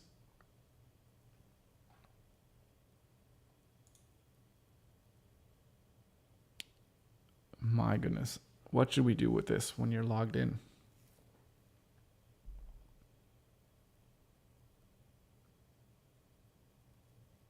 I mean, we can try. Let's see. Let's think about this here. So this app collection, this is the one that's 4 columns. So if we reduce it to 1, then that scrolls. So basically, I think the way that I design this is that there's a scroll bar for the right side and then also a scroll bar for the left side. So if we're really small this way as well, from top to bottom, you can use your mouse to scroll on the left, and you could use your mouse to scroll onto the right. There is some issue here with this help, of course. Actually, I have an idea for that. So yeah, and then once you get to here, then this is just like ridiculous. And here is just, yeah, I don't even think, I mean, you just can't, you just can't really use this on, I'm just, I don't know if I want to stop people, because we could just, hide everything and just put a message saying, you need to be logged. This doesn't work on a phone. Like, this stuff is not complicated. Yeah, because why would you do this on the phone? Because you can't copy and paste into Webflow anyways, because Webflow doesn't work on a phone. So why should this work on a phone? It probably shouldn't. So I think, but on the tablet, it seems like we're okay. So at least if people can see things. Let's think about, I'll put consider adding text that says, viewport too small when looking at internal pages.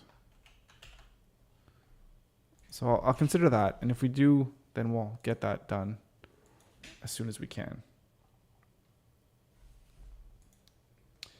They do, eh? Okay, well that makes sense because, yeah. Again, can we display it mobile? Yeah, I could design this. It'll take a while to make this into a mobile design, but like, what's the point? What is the point? Yeah, exactly, right? So like, we can even try right now. Like, we just shrink this down, and it'll probably, yeah, your browser is too small. Resize your browser to at least 900 pixel. So, yeah, exactly, right? And then what does this do? What does this actually do? Is it that's absolute. So they're just totally blocking that. What if I just for a second here? Oh, I think they actually block this thing out with JavaScript somehow. Yeah, like it ignores stuff. Cool. Yeah. So they actually physically stop you from doing this, which is pretty cool.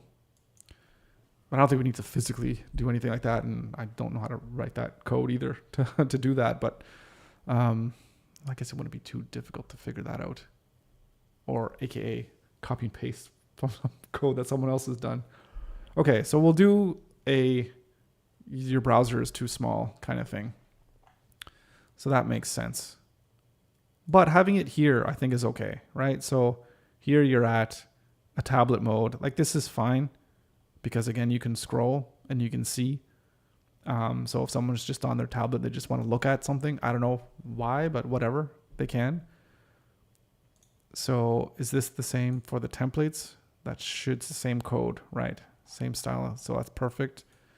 And the last page then we need to look at is the account page, which is, oh no, we do need to look at the templates, the individual.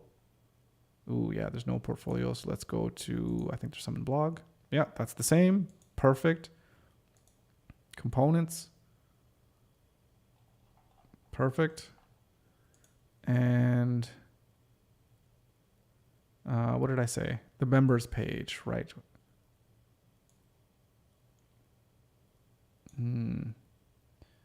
So I think these ones, are these set to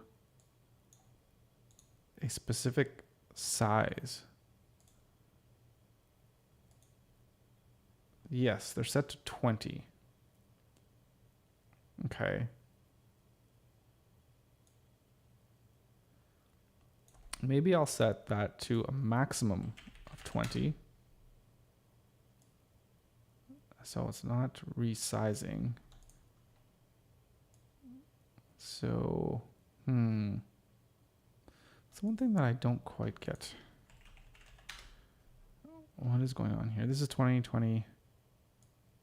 Well, because that's a fixed width. And then if you don't set, you set the max. But setting a max doesn't make it go down.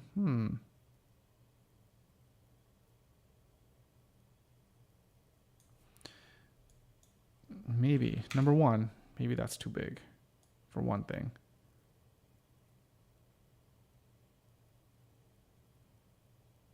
This is the smallest size.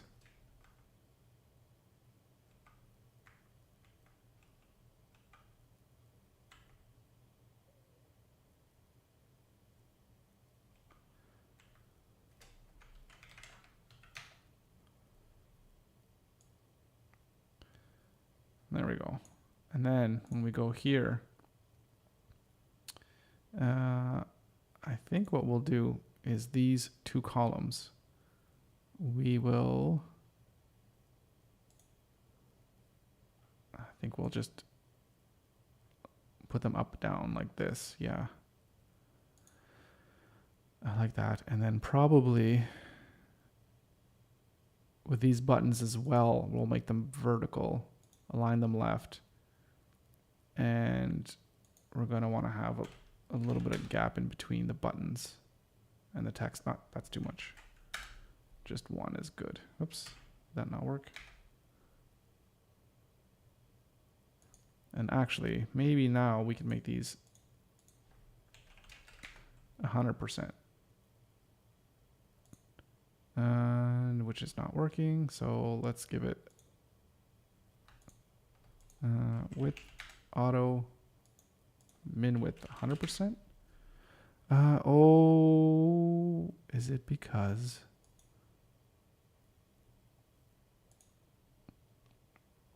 this form is limiting its size? Okay, so let's put that at 100%. There we go. So instead of auto, we just put it at 100. There we go. And then we'll do the same thing for when you're on here, on the account page.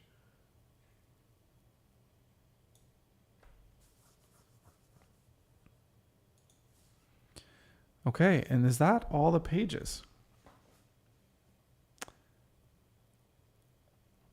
No, this dashboard page. Oh no, we did this dashboard page, didn't we? Yes, we did. Of course we did. That was the first page we looked at.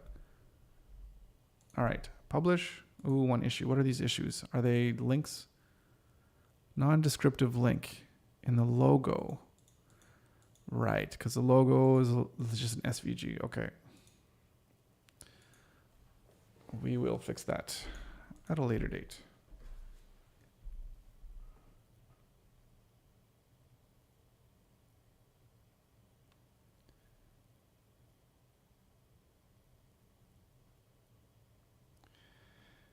Okay, we have, sorry, just looking at the site now.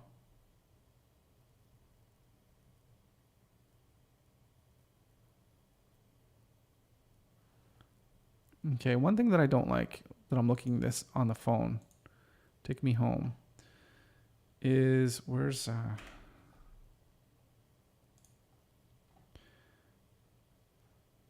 when I go on a phone. Okay, this one's not behaving as well. It is kind of behaving right, because this thing's all messed up. Basically, what I want to say is there's too much space here at the top between the menu and the content. You know what I'm going to do? Okay, I need to fix the menu. I need to make a responsible menu. Need to make a responsive menu, and then I'll just adjust the sizing. Right. Okay. So, but what I will say is it's getting a bit late. I mean, it's still early in terms of being 12 noon, but it's been 2 hours and 18 minutes now. So I need to get up and stretch and what have you. It's a little bit too much for my back to sit here for so long. So I'll end it here today, and then as soon as I'll come back, I'll finish that today. I'll finish all the mobile I'll finish all the mobile stuff today. And then tonight I'll probably look over all the components or what have you, make sure everything's okay. And maybe we'll do some of that on Friday, but I'll try to have it all done so that way when we stream on Friday, that'll be like the launch day. Again, it'll be like a soft launch because we're just testing, so we're not going to have people like be able to pay. So maybe we'll put up a free trial or something like that. So maybe we can figure that out tomorrow as we do the whole launching thing. So maybe that's what we'll work on tomorrow, assuming I can get everything done tonight. So that's what I'll work on. So I'll leave it here. Thank you so much to everyone that popped in. 22 people kind of popped in and out today. So thank you so much. Appreciate all the comments. Yeah, not much else to say. I'm going to keep plugging away, but I'm going to leave you here for today, and we'll be right back at it tomorrow with hopefully when we go live, which there's lots of images to do as well too. Hopefully we'll have time. If it's not Friday, it's Monday, but I want to get it for Friday. So anyways, we'll tune in then to see if that's what happens. All right, guys, thanks again, and we'll see you back here tomorrow. Take it easy, Frenzy. Thanks.